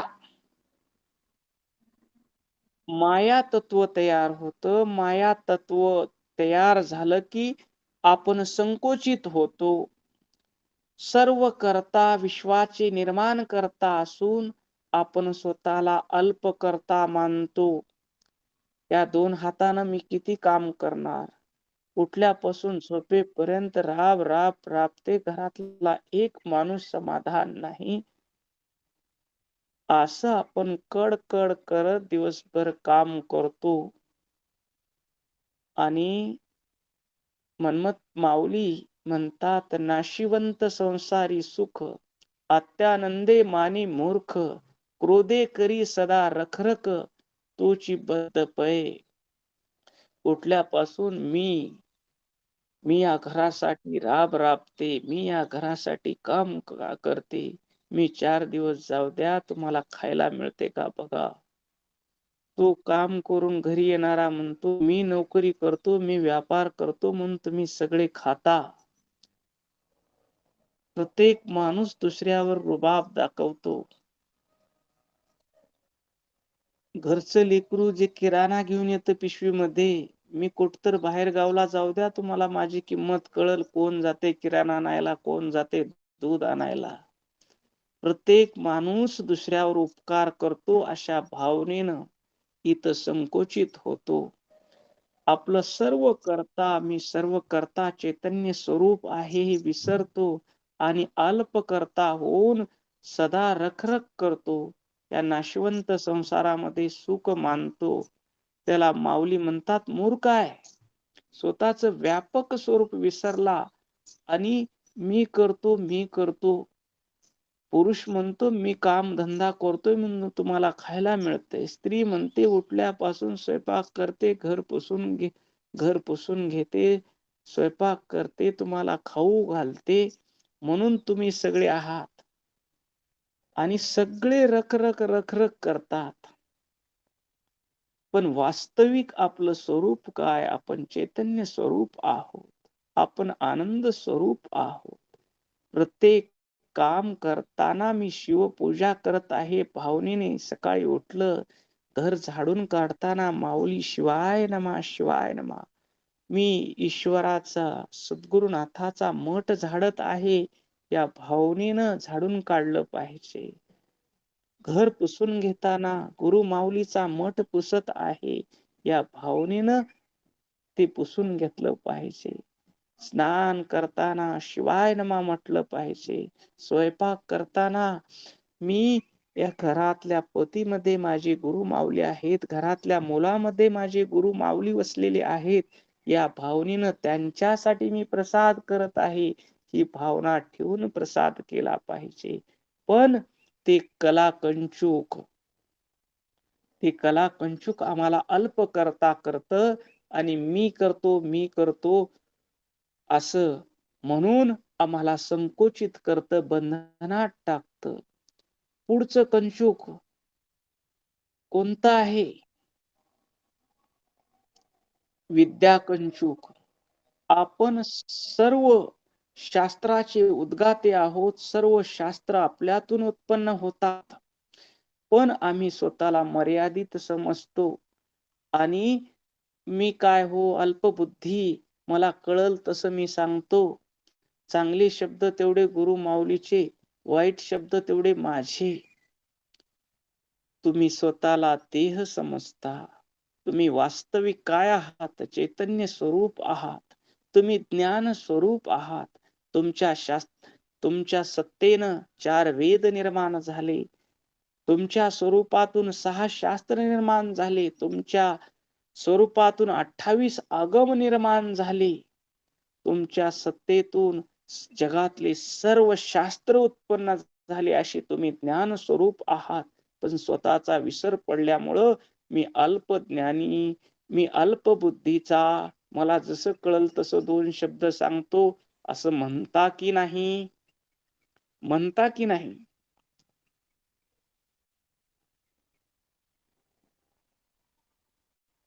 का म्हणता? कारण विद्या कंचुकाचा पगडा पडलेला आहे. तिसरं कंचुक राग कंचुक. हे राग कंचुक आपण पूर्ण तृप्त आहोत, आनंद स्वरूप आहोत. आपण विश्वात भरलेलं चैतन्य आहोत. आपल्याशिवाय दुसरं काहीच नाही. हा विसर पडल्यामुळं उठल्यापासून झोपेपर्यंत हे मिळालं तर बरं होईल, ते मिळालं तर बरं होईल, ही गाडी घेतलं तर सुख मिळेल, तिथं बंगला बांधलं तर सुख मिळेल. पाहिजे पाहिजे करत उठतो आणि पाहिजे पाहिजे करत झोपतो. पाहिजे पाहिजे करत जन्माला येतो वासनेच्या पोटी. पाहिजे पाहिजे करत मरेपर्यंत जगतो आणि मरताना एवढं मिळालं असतं तर बरं झालं असतं म्हणून तसाच मरतो. अतृप्तच जन्माला येतो आणि अतृप्तच मरतो. पण तुमचं स्वरूप अतृप्त आहे का पूर्ण तृप्त आहे? काय आहे आपलं स्वरूप? आवाज येतोय का? पूर्ण तृप्त आहे. आपण पूर्ण तृप्त असल्यामुळं राग कंचुकामुळं स्वतःला अतृप्त मानतो आणि बाहेरली वस्तू व्यक्ती ही मला मिळाली, ही जवळ आली तर मला सुख लागल, असं भिकाऱ्यासारखं आयुष्य जगतो आपण. आपण सम्राट आहोत, या ब्रह्मांडाचे नायक आहोत, या विश्वाचे निर्माते आहोत. सर्व आपल्यापासून उत्पन्न होतं, आपल्यात स्थिर राहतं आणि आपल्यात लय पावतं. पण आपल्या मूळ स्वरूपाचा विसर पडल्यामुळं हे राग कंचुक आपल्यावर पगडा टाकतं आणि पाहिजे पाहिजे करत जगतो आणि पाहिजे पाहिजे करत मरतो. आणि पुढचं कंचुक आहे काल कंचुक. आपण स्वतःला देह समजतो. आता मी म्हातारा होईल, म्हातारपणी माझं कोण करील, एक दिवस मी मरण, मेल्यावर माझी एवढी जमीन कोण बघल, माझी गाडी कोण चालवील, माझी बायको कोण सांभाळील, माझ्या लेकरं कोण सांभाळील, असा घोक करतो आणि आपल्या नित्य आत्मस्वरूपाला विसरतो. पुढचं कंचुक आहे नियती. नियती कंचुक. आपण सर्व व्यापक असूनही स्वतःला एक देह समजतो आणि स्थळ काळाच्या मर्यादेत येतो आणि स्वतःचा जिथं संपूर्ण विसर पडतो, मी जीव आहे असं म्हणतो, ते तत्व पुरुष तत्वात येतो. पाच कंचुक आणि माया आणि पुरुष या सातीची कोणती सृष्टी उत्पन्न केली आपण स्वार्थानं? कोणती सृष्टी आहे सात तत्वाची?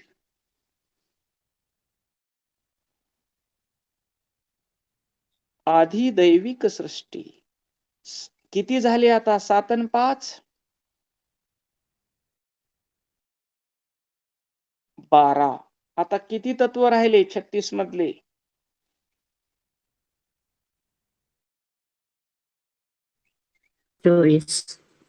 24 तत्व राहिले. पुन्हा हा जीव स्वतःच स्वरूप विसरला आणि संसारात इथं अडकला. मी आणि माझं करत प्रकृतीचा स्वामी असलेला जीव प्रकृतीच्या अधीन झाला. कधी सत्व गुणात येऊन मी मोठा भक्त आहे, मी मोठा कीर्तनकार आहे, मी मोठा ज्ञानी आहे, मी अनुष्ठान करणारा आहे, मी 3 टाइम लिंग पूजा करणारा आहे, असं सत्व गुणाचा अभिमान बाळगू लागला.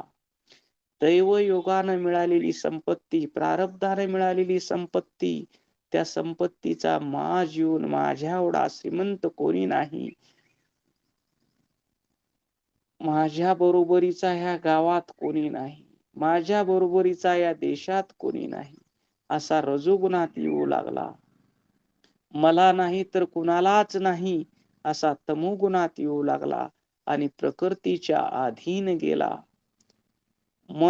मन बुद्धी अहंकार, जो मनाचा स्वामी होता त्याच्यावर मन सत्ता गाजवू लागलं. मनाला वाटलं गुलाबजामुन खावं तर हा मनाच्या मागे पळू लागला. मनाला वाटलं भ्रष्टाचार करावं, हा भ्रष्टाचार करू लागला. मनाला वाटलं खोटं बोलावं, हा खोटं बोलू लागला. आणि बुद्धी निर्णय देऊ लागली.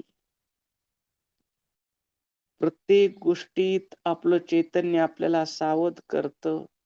तुम्ही कुठं कार्यक्रमात गेलात, आणि चुकून जर कुणाची चप्पल तुमच्या पायात आली तर तुम्ही खाली न बघता तुम्हाला संवेदना जाणीव देते की ही चप्पल तुझी नाही. अशी कधी अनुभूती आली आहे का आपल्याला? अशी कधी अनुभूती आली आहे का? पायात चप्पल दुसऱ्याची घातल्याबरोबर आपल्या पायाला लक्षात येतं की आपली ही चप्पल नाही. आली. आपला शुद्ध स्वरूप आपल्याला अनुभूती देतं की हे चप्पल तुझी नाही. की लगेच मन म्हणतं का हुलाले चांगले दिसू आले, आपली त्यानं घालल त्याची आपली घालल. असं मन अशुद्धीकडे घेऊन जात आणि बुद्धी अरे कोण खरं वागवले काल की चांगली भारी चप्पल दिसलेली असा निर्णय देते. आणि हे मन बुद्धी आणि मी देह आहे हा अहंकार आम्हाला कोणत्या मळाकडे घेऊन जातात? कोणत्या मळात नेऊन बांधतात?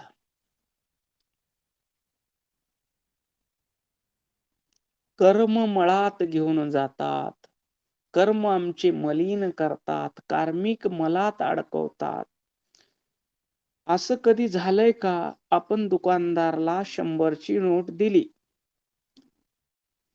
आणि 35 रुपयाची साखर घेतली आणि दुकानदारनं 465 रुपये आणि 1 किलो साखर आपल्याला दिली. त्यावेळेस आपल्याला आपल्यामधलं चैतन्य सावध करतं का नाही की आपल्याला दुकानदारनं 65च रुपये द्यायला पाहिजे होते. आपल्याला चुकून त्यानं 400 रुपये जास्त दिलेले आहेत. असं ते पैसे हातात घेतल्या घेतल्या मधलं चैतन्य आपल्याला सावध करतं की नाही? अशी कधी अनुभूती आली आहे का आपल्याला? अशी कधी अनुभूती आलेली आहे सर. अशी अनुभूती आपल्याला येते. पण त्यावेळेस मन काय म्हणतं? उठल्यापासून झोपेपर्यंत हे दुकानदार बक्कळ हाणलाले. का हुलाले ह्याची 400 रुपये घेतलं तर? मग ते मन बुद्धीला विचारतं कसं करावं? अरे चल, इमानदारीनं कोण वागवलंय? मंत्री संत्री सगळे दुनियाचे पैसे आणल्यात आणि तू 400 घेतला असता का हुलाले? चल घे खिशात ठेव. असं कोण निर्णय देतं? कोण निर्णय देतं? बुद्धी असा निर्णय देते. अशा मन, बुद्धी आणि अहंकार हे अंतःकरण 3 आमचे स्वामी होतात आणि आम्हाला पहिलं आम्ही मायेमुळं अनवमलात आलो. विश्वव्यापक चैतन्य असून स्वतःला मी जीव आहे समजू लागलो आणि पुन्हा हे माझे माझं शरीर, माझी बायको, माझा नवरा, माझे लेकरं ही सुखी राहावेत अशी इच्छा करून माया मलात आलो आणि त्यांना सुख आणखीन जास्त मिळालं पाहिजे यासाठी बरे वाईट कर्म करू लागलो. असे चुकून पैसे कंडक्टरला आपण पैसे देतो, तो कधी चुकून देतो अशी प्रत्येकालाच अनुभूती येते.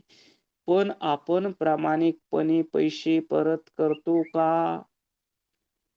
आजपर्यंत आपल्या मनानं आपल्याला प्रामाणिकपणे वागू दिलं आहे का?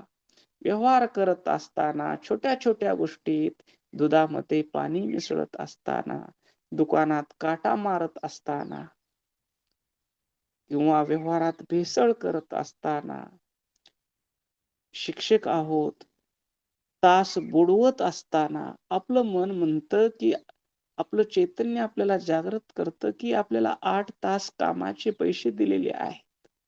पण तू हा तास बुडवत आहेस. पण मन लगेच म्हणतं, अरे काही मास्तर तर शाळेत येत नाही, सही करून पगार उचलतात. तुला का हुलाले 1 तास बुडवील तर? असं मन निर्णय देतं. मन विचार करतं आणि त्याच्या बुद्धी त्याची पाठ थोपटते आणि आम्हाला चुकीच्या मार्गाकडे घेऊन जाते. आमच्यावर कुणाचा पगडा आला? प्रकृतीचा पगडा आला आणि अंतःकरणाचा. हे 4 तत्व. हे 4 तत्व मिळून आमच्या पंचमहाभूताच्या देहाकडून चुकीचे काम करून घेतात आणि 5 विषयामध्ये घेऊन जातात. जे पाहून ते पाहायला लावतात, जे ऐकून ते ऐकायला लावतात, जे स्पर्श करून ते स्पर्श करायला लावतात, जे जिभेनं खाऊन ते खायला लावतात, जे नाकानं गंध घेऊन ते गंध घ्यायला लावतात. पंच महाभूताचा देह पंच विषयाकडे वळतो. पंच ज्ञानेंद्रिय आणि पंच कर्मेंद्रिय या मनाच्या सेवेमध्ये राबतात आणि हे 24 तत्व आणि हे 7 तत्व अशी 31 तत्वाची सृष्टी आम्हाला संसारात गुंतवते. असा शिव 5 तत्वानं आध्यात्मिक सृष्टी निर्माण केली. पुन्हा 7 तत्वाची आधी दैविक सृष्टी आणि आधी भौतिक सृष्टी 24 तत्वाची. अशा या 3 सृष्टी मध्ये आपण अडकलेले आहोत. आपण सर्वात जास्त कोणत्या सृष्टीमध्ये अडकलेले आहोत आज रोजी?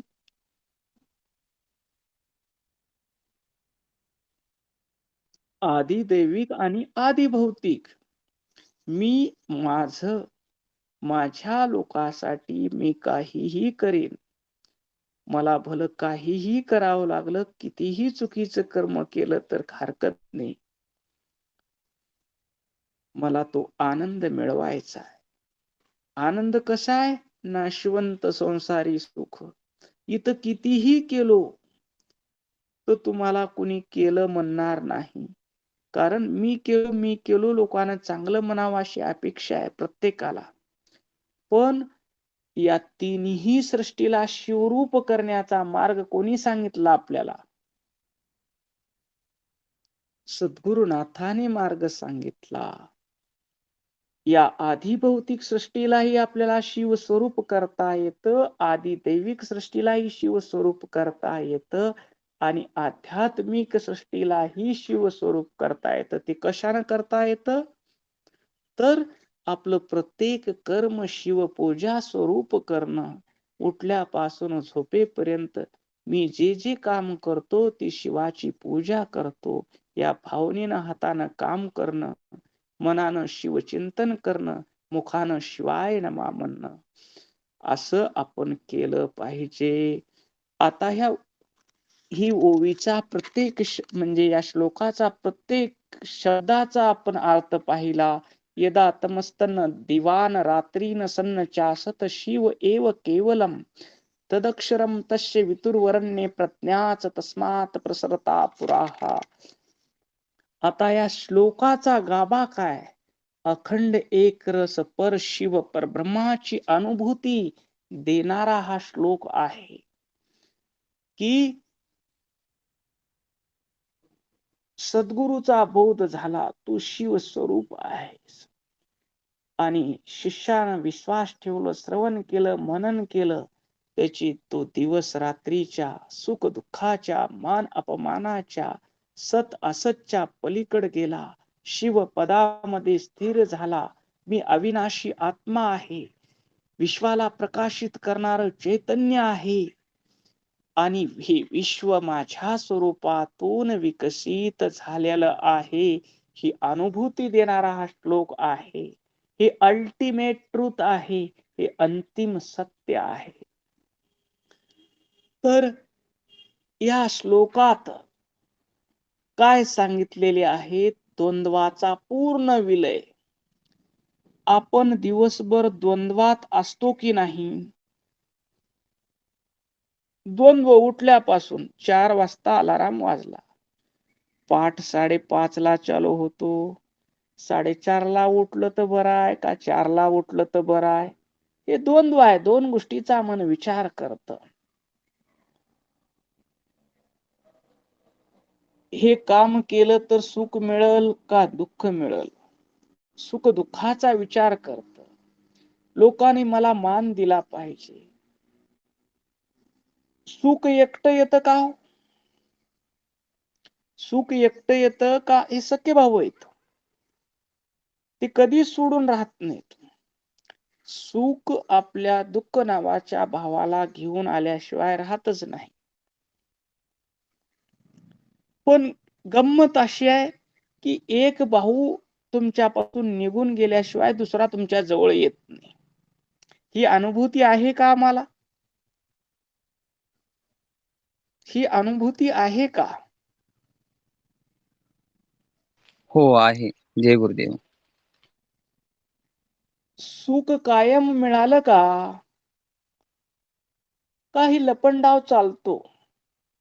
कधी सुख येतं तर कधी दुःख येतं. हे द्वंद्व आहे. नेहमी आमचा मानच होतो का कधी अपमानही होतो? नेहमी आमचा मानच होतो का कधी अपमानही होतो? नेहमी आम्हाला मानच मिळतो का कधी अपमानही होतो? ह्या मान अपमानाची अनुभूती आहे का आमच्याकडं?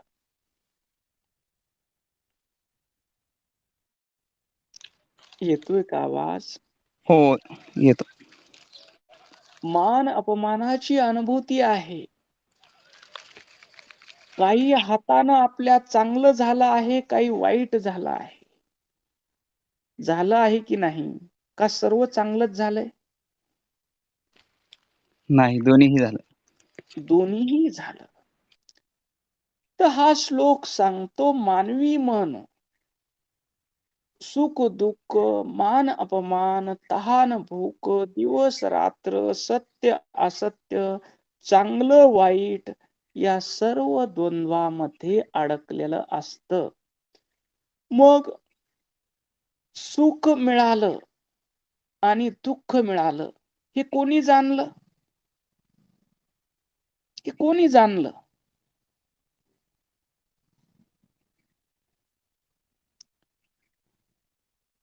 मनाने जाणलं. मनाला सुख झालं, मनाला दुःख झालं. हे कळलं कुणाला?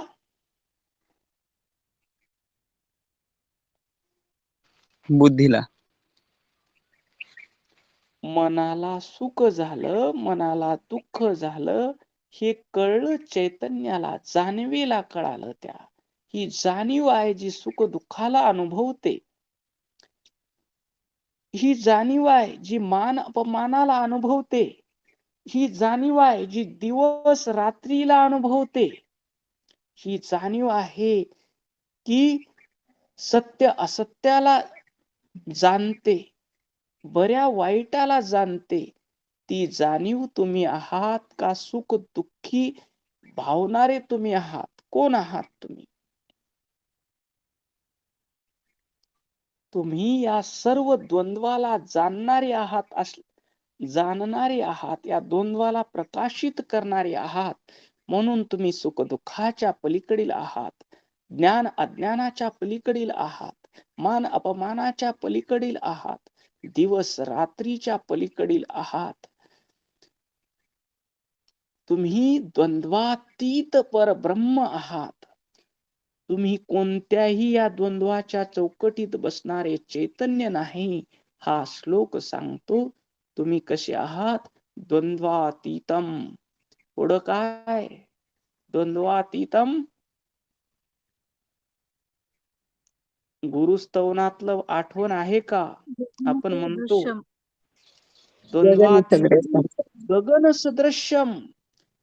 त्या सुख दुःखाच्या चौकटीत बसणारे आम्ही नाही. सुख दुःखाला आम्ही जाणणारे आहोत. मान अपमानाच्या चौकटीत बसणारे आम्ही नाहीत. मान अपमानाला जाणणारे आहोत. दिवस रात्रीला जाणणारे आहोत. जागृती सुषुप्ती स्वप्नाला जाणणारे आहोत. आम्ही कशासारखे आहोत? गगनासारखे आहोत. आम्ही गगन सदृश्यम. पुढं काय म्हणतो गुरुस्तवनातला श्लोक? पुढं काय एकम म्हणतो गुरु? हं? एकम एकम नित्यम. एकम नित्यम गगन सदृश्यम. गगन सदृश्यांच्या पुढे एकम नित्यमच येते का? नक्की? तत्वमस्यादी लक्षण. हा, तत्वमशादी लक्षम. लक्षणम नाही, लक्षम. तो परमात्मा मीच आहे या जाणवेमध्ये जो अखंड राहतो तो गुरु. ते गुरु तत्व आहे. गुरु म्हणजे एक देह नाही, ज्याच्यामध्ये अनुभूती आहे. मी ब्रह्मानंद स्वरूप आहे. मी परम सुखी आहे. मी केवल पदात आहे, माझ्याशिवाय दुसरी वस्तू व्यक्ती नाही. मी ज्ञान स्वरूप आहे. ब्रह्मानंदम परम सुखदम केवलम ज्ञानमूर्तीम. असा ज्ञानमूर्ती झालेला, ज्ञान स्वरूप झालेला कसा होतो? गगन सदृश्यम. कसा होतो? द्वंद्वातीतम. सर्व द्वंद्वाच्या पलीकडे जातो, आकाशासारखा व्यापक होतो. गगन सदृश्यम तत्वमशादिलक्षम. तो परमात्मा मीच आहे. पुढं काय? केवलम. केवल पदामध्ये स्थिर होतो. एकम नित्यम. मी एक आहे, माझ्याशिवाय दुसरं काहीच नाही. मी नित्य आहे, मला जन्मही नाही, मृत्यूही नाही. विमलम अचलम. मी विमल, माझ्यामध्ये आनवमल नाही, मायामल नाही, कर्ममल नाही. तीनही मल माझ्यात नाही. मी विमल आहे, मलरहित आहे, अचल आहे. विमलम अचलम. अचलम. मी स्थिर आहे. मी कुठं जातही नाही, कुठं येतही नाही. हे शरीर फिरतं, हिंडतं, फिरतं, बोलतं, चालतं, पण मी कुठेही जात नाही. कुलाल चक्रा खालील खुंटा आढळ जैसा, तयाशी गमन अगमन नाही. त्याला जाणं येणं नाही आत्म्याला. जसं कुंभाराच्या चाकाखालला खुंटा आढळ असतो, त्याच्यावर अनेक गाडगे तयार होतात. चाक फिरतो, पण खुंटा कसा असतो? हलतो का? आढळ असतो. तसा आत्मा स्थिर आहे. विमलम अचलम सर्वधी साक्षीभूतम. जे सर्व गोष्टीला सुख दुःखाचे साक्षी आहेत, मान अपमानाचे साक्षी आहेत, गरिबी श्रीमंतीचे साक्षी आहे, बालपणाचा साक्षी आहे, तरुणपणाचा साक्षी आहे, म्हातारपणाचा साक्षी आहे आणि मरणाचाही साक्षी होणार आहे. असा तो सर्वधी साक्षीभूतम भावातीतम. सर्व भावाच्या पलीकड आहे.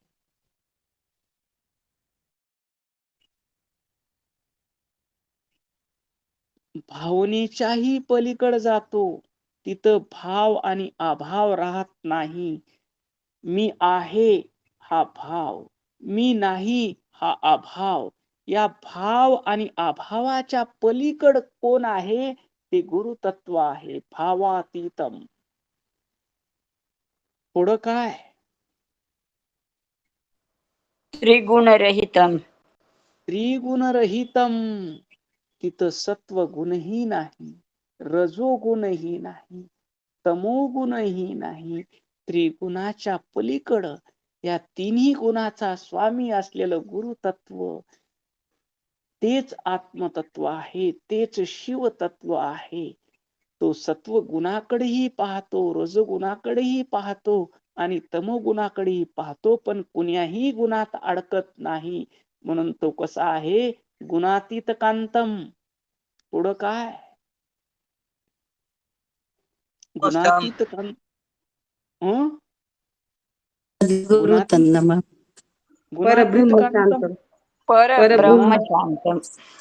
गुणातीत कांतम परब्रह्म शांतम. तो कसा आहे? गुणातीत आहे. गुणातीत असल्यामुळं ते परब्रह्म कसं आहे? शांत स्वरूप आहे. तिथं परम शांती आहे. तिथं हे पाहिजे, ते पाहिजे, पाहिजे पाहिजे हाव सगळी संपलेली आहे. तो परम शांतीला प्राप्त झालेला आहे. तिन्ही गुणाच्या पलीकड आहे, भाव अभावाच्या पलीकड आहे. विगुणरहितम. पुढं काय? सद्गुरु तन्नमामि. अशा गुरुतत्वाला माझा नमस्कार आहे. ते गुरुतत्व म्हणजे आपला आत्मा, ते गुरुतत्व म्हणजे आपला परमात्मा, ते गुरुतत्व म्हणजे अंतरआत्मा, ते गुरुतत्व म्हणजे शिवतत्व. ह्या तत्वाची प्राप्ती झाल्यानंतर तुम्ही गुरु स्वरूप होता. हे ज्ञान तुमच्या ज्यावेळेस अनुभूतीत येतं की मी ब्रह्मानंदम आहे, मी परम सुख स्वरूप आहे, केवल पदात मी स्थिर आहे, माझ्याशिवाय दुसरी व्यक्ती वस्तू नाही, मी ज्ञान स्वरूप आहे, मी ज्ञानाची मूर्ती आहे. ही अनुभूती जेव्हा येते, मी द्वंद्वाच्या पलीकड आहे, द्वंद्वातीत आहे, मी आकाशापेक्षाही व्यापक आहे, गगन सदृशम. तो परमात्मा मीच आहे, तत्वमशादी लक्षम. एकम, मी एक आहे, मी नित्य नित्य आहे, मला जन्म नाही, मृत्यू नाही. मी कर्ममल, मायामल, आनवमल या तिन्ही मलानं बांधलेला नाही. मी मुक्त आहे, मी अचल आहे, मी सर्व विश्वाचा साक्षी आहे, सर्वधी साक्षीभूतम. या देहाचा साक्षी, या मनाचा साक्षी, या बुद्धीचा साक्षी, या प्राणाचा साक्षी, या विश्वाचा साक्षी. मी सर्व धी साक्षीभूतम. धी म्हणजे बुद्धी, मी बुद्धीचाही साक्षी आहे. धी म्हणजे काय? बुद्धी. जी बुद्धी सर्व निर्णय करते त्या बुद्धीचाही मी साक्षी आहे. सर्व धी साक्षीभूतम, भावातीतम, त्रिगुणरहितम. श्री गुरुम तन्नमामि. ही ज्यावेळेस अनुभूती येते त्यावेळेस आपल्यामध्ये कोणतं तत्व नांदतं? कोणतं तत्व नांदतं?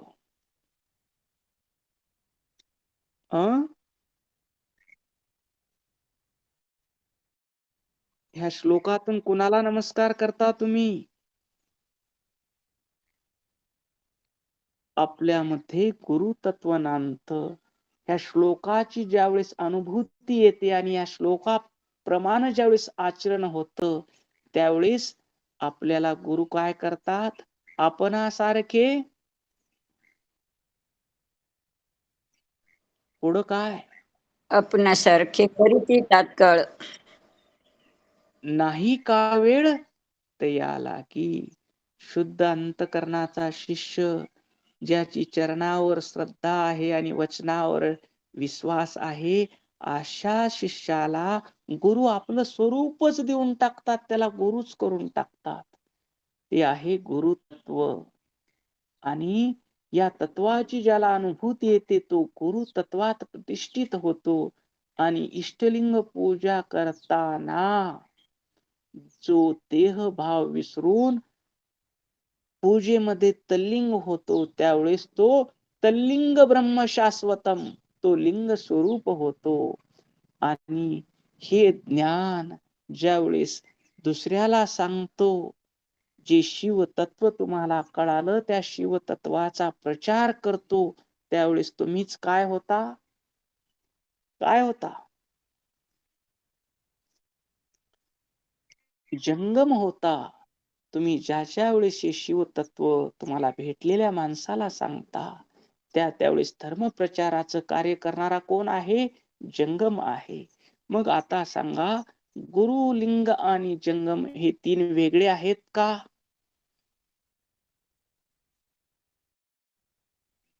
वेगळे आहेत का? नाही. जय गुरु. आपलं आपलं चैतन्य ज्यावेळेस या सर्व व्यापक तत्वाच्या अनुभूतीत उतरतं त्यावेळेस ते गुरु असतं. लिंग पूजा करताना देहभाव विसरून लिंग स्वरूप होतं त्यावेळेस ते लिंग होतं. आणि जगाच्या कल्याणासाठी उपदेशाचं कार्य करतं त्यावेळेस ते चैतन्य काय होतं? जंगम होतं. तर हा श्लोक सर्व द्वंद्वाचा पूर्ण विलय करतो. पुढं काय? कालातीत अवस्थेला मला घेऊन जातो. न दिवा न रात्री या शब्दातून काळाचा अंत सूचित केलेला आहे. दिवस निघतो आणि रात्र होते, पण या दिवस रात्रीला जाणणारा ह्याच्यामध्ये बदल होतो का? दिवस रात्रीत बदल होतो. कोणामध्ये बदल होतो? रात्रीत बदल होतो. पाहणाऱ्यामध्ये बदल होतो का दृश्यामध्ये बदल होतो? दृश्यामध्ये. मग तुम्ही द्रष्टा आहात का दृश्य आहात? द्रष्टा. द्रष्टा आहात. तुम्ही बालपण पाहिलं, तरुणपण पाहिलं. आता कुणी 50च्या घरात असाल, कुणी 60च्या घरात असाल. बदल पाहणाऱ्यात झाला का शरीरात बदल झाला? कोणात बदल झाला? शरीरामध्ये बदल झाला. शरीरामध्ये बदल झाला. पाहणारा तसाच आहे. मी बाल होतो म्हणणारा कधीच बदलला नाही. मी तरुण होतो म्हणणारा कधीच बदलला नाही. आता मी म्हातारा झालो असं जो मधून मी म्हणतो तो कधीच बदलत नाही. तो मी म्हणजे स्वयंसिद्ध आत्मा आहे. तो काळाच्या पलीकडे आहे. त्याला दिवस रात्र जन्म मृत्यू तो त्याच्यासाठी काळ कल्पना तयाशी काल कल्पना नाही. तयाशी जन्म मरण उरलेची नाही. तो काय होतो या ज्ञानानं कालाचा काल काय होतो? महाकाल. कालाच्या महाकाल. महाकाल होतो. महाकाल होतो तो. ज्यावेळेस गुरुकडून ज्ञान मिळतं त्यावेळेस तो शिष्य साधा राहत नाही. कालाचा काल महाकाल होतो. न दिवा न रात्री या पदातून काळाचा अंत सूचित केलेला आहे उपनिषदकाराने. जिथे काळच उरत नाही तेथे मृत्यू किंवा जन्म किंवा दिवस किंवा रात्र संभवत नाही. आत्म्यासाठी दिवसही नाही, रात्रही नाही. तिथं कसलाच बदल संभवत नाही. साधक जेव्हा गुरुचा उपदेश श्रवण करतो, तू शिव आहेस. तू चैतन्य स्वरूप आहेस. तू आत्मस्वरूपानं विश्वरूप झाला आहेस. या बोधाचं श्रवण करतो, मनन करतो, निधिध्यासन करतो आणि स्वतःला हरवून टाकून शिवस्वरूप होतो. आणि त्या अवस्थेमध्ये त्याला काळाचं भान राहत नाही. स्वतःला हरवणं म्हणजे देव होणं यालाच ध्यान म्हणतात. ध्यान म्हणजे वेगळं काही नाही. मी ध्यान करतो जर कोणी म्हणत असेल तर त्याला ध्यान कळालंच नाही. जिथं मीपणा हरपतं, जिथं ध्यान करणारा हरपून जातो आणि तो अखंड शिव स्वरूपाची अनुभूती घेतो, ती अवस्था म्हणजे शुद्ध ध्यान आहे. कोणी म्हटलं मी आसन घालून बसलो आणि मी अर्धा तास ध्यान केलं, तर बापू तुला ध्यान कळालं नाही. ज्यावेळेस तुझं मी पण निघून गेलं आणि तू शिव स्वरूप झालास, तुझा देहभाव मीपणा हरपलं, त्यावेळेस तुला ध्यान लागलं. संत म्हणतात देवाला शोधायला मी गेलो, मला देव सापडला नाही. पण देव ज्यावेळेस सापडला त्यावेळेस मी उरलो नाही. ही अवस्था म्हणजे ध्यानाची आहे. असं ध्यान आपल्याला कधी लागलं का? असं ध्यान आपल्याला कधी लागलं का? अशा ध्यानाची कधी आपल्याला अनुभूती आली का?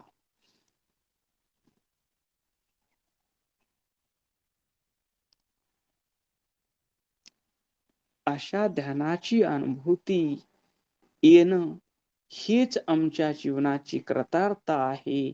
ही माझी वाकपुष्प पूजा समर्पण हो श्री गुरु राजा मन्मथ शिवलिंग विनवी ओजा श्री गुरु नागेशाशी श्री गुरु नागेशाशी. संत शिरोमणी मन्मथ स्वामी महाराज की जय. राष्ट्रसंत सद्गुरु शिवलिंग शिवाचार्य महाराज की जय.